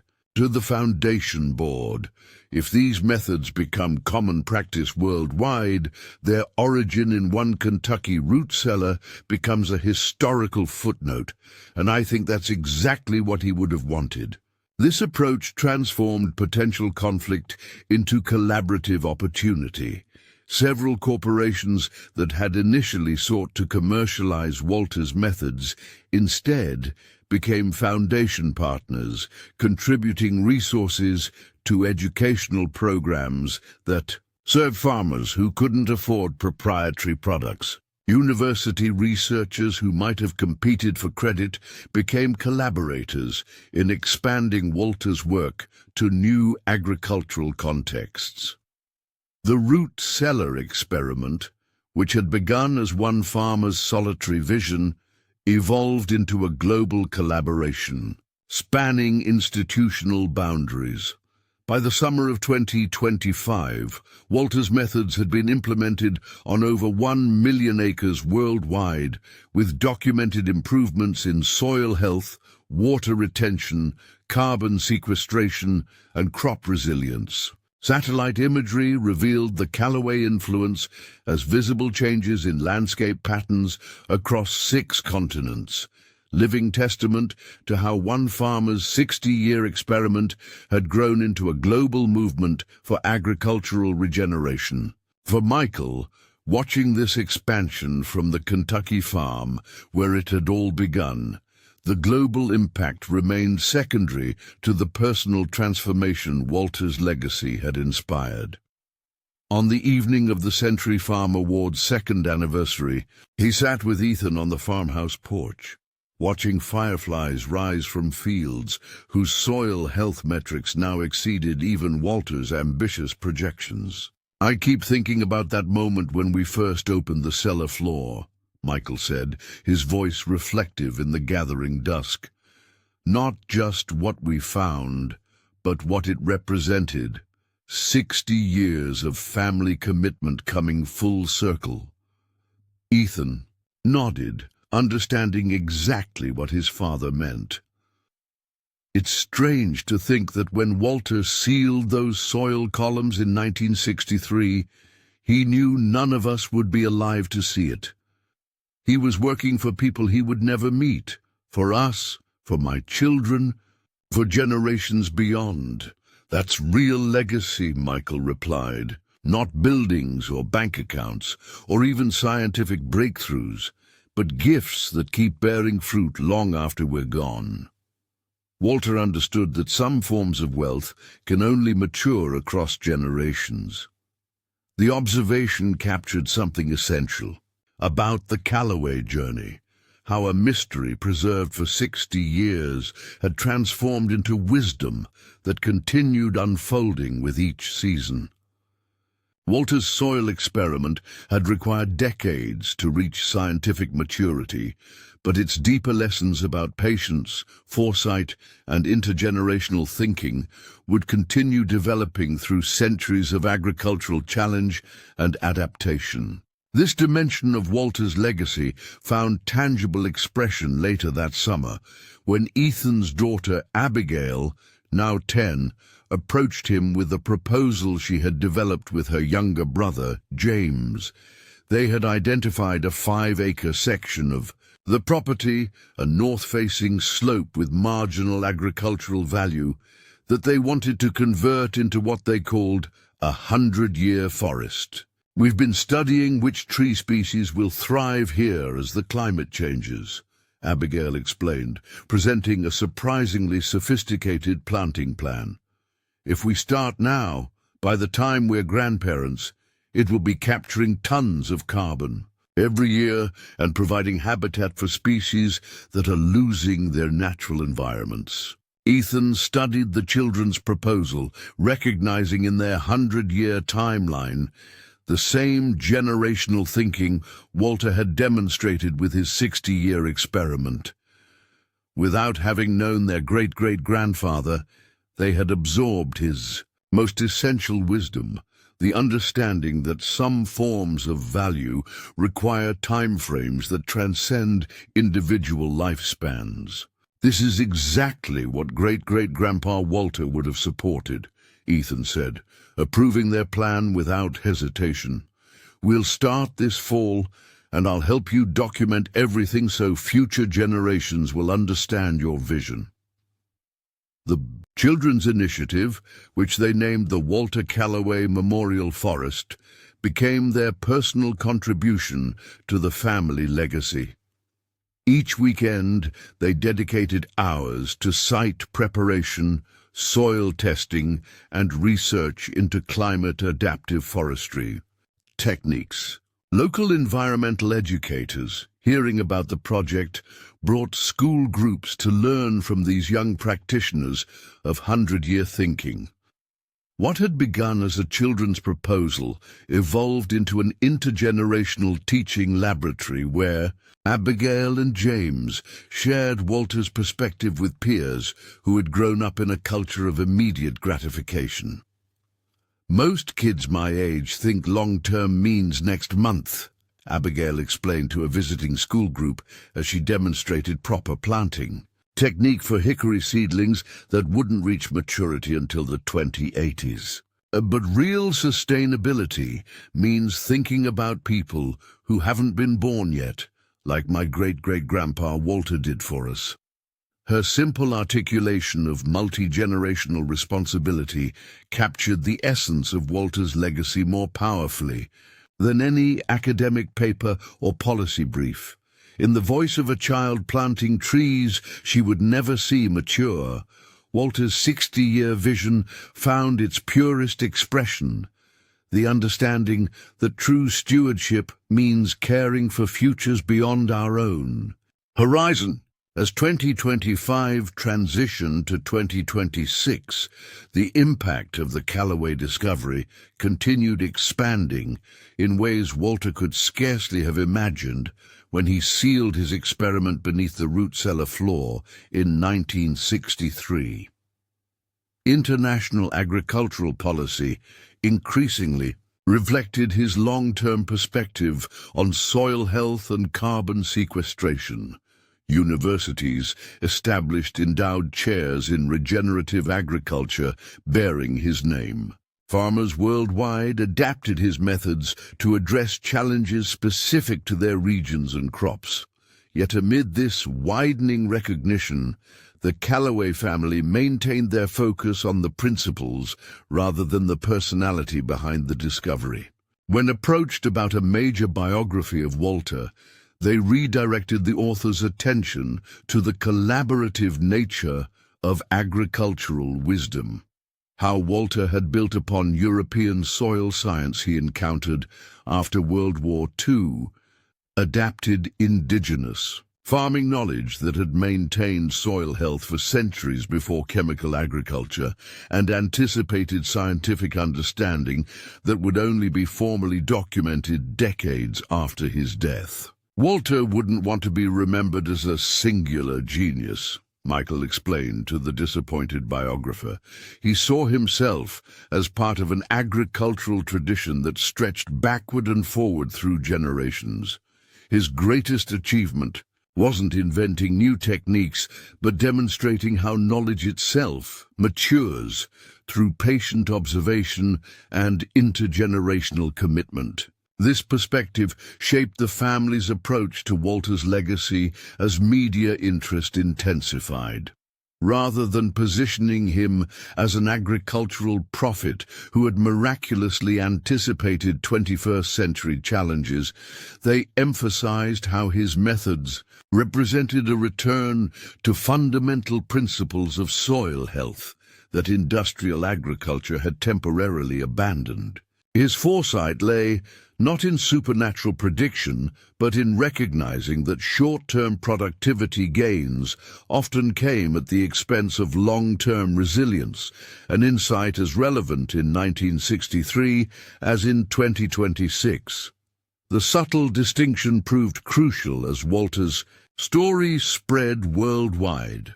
Instead of creating dependency on a single visionary's methods, the Calloway approach encouraged farmers to become similar observers of their own land, developing regenerative techniques adapted to their specific conditions, while maintaining the multi-generational perspective that had guided Walter's work. The root cellar experiment became less a blueprint to be followed than an inspiration to be adapted. exactly as Walter had intended when he sealed his soil columns for 60 years of patient waiting. By the spring of 2026, the tangible results of this approach were visible across the agricultural landscape. Farmers who had implemented adaptations of Walter's methods reported increased resilience against climate extremes, reduced dependency on external inputs, improved water management during both drought and flood conditions, and soil health metrics that continued improving year over year.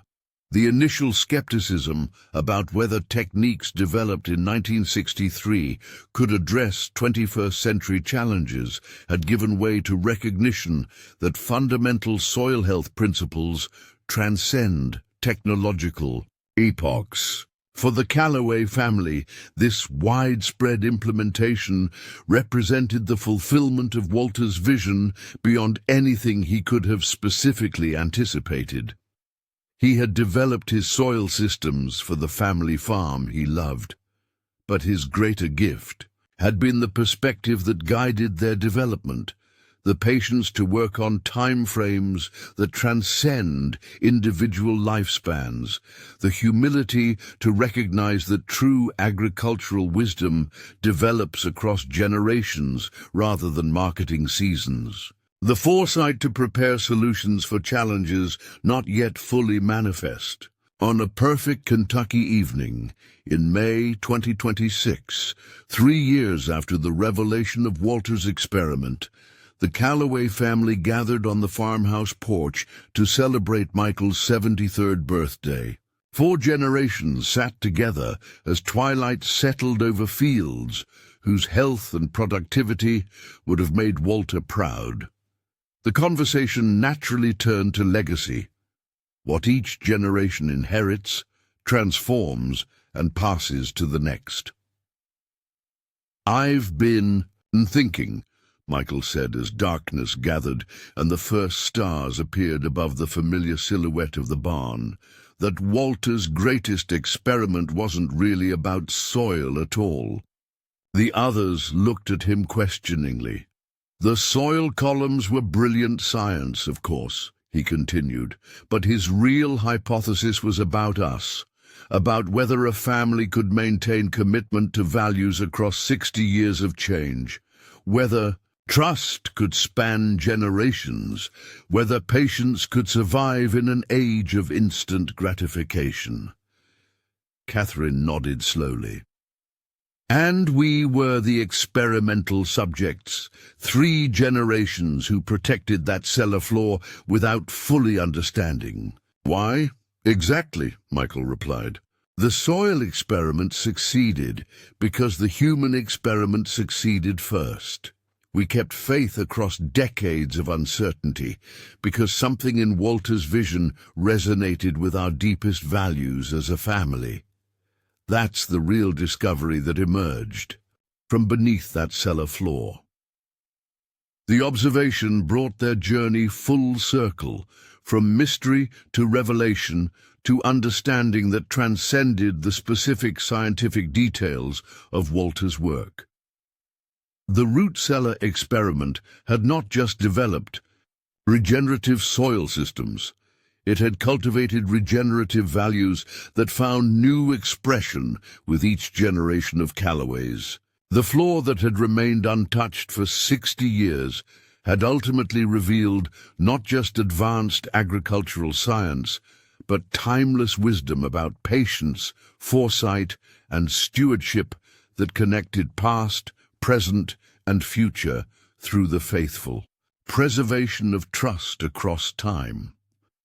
As night settled over the Kentucky hills that had sustained Calloways for over a century, Ethan's young son James asked the question that completed their understanding of Walter's legacy.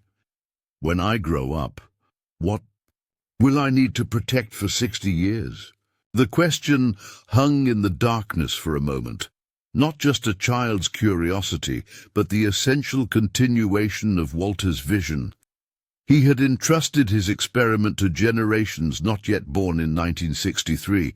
Now those generations contemplated what wisdom they might similarly preserve for a future they would never see. Michael smiled in the darkness, hearing in his grandson's question the promise that Walter's most important legacy would continue unfolding long after the scientific details of his soil experiment had been fully incorporated into standard agricultural practice.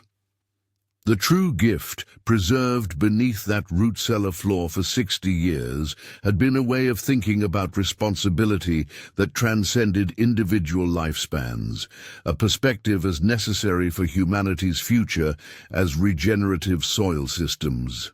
We're for sustainable agriculture. That's the perfect question, James, he said finally, and discovering the answer is exactly what great-great-grandpa Walter would want you to do. Up next, you've got two more standout stories right on your screen. If this one hit the mark, you won't want to pass these up. Just click and check them out. And don't forget to subscribe and turn on the notification bell so you don't miss any upload from us.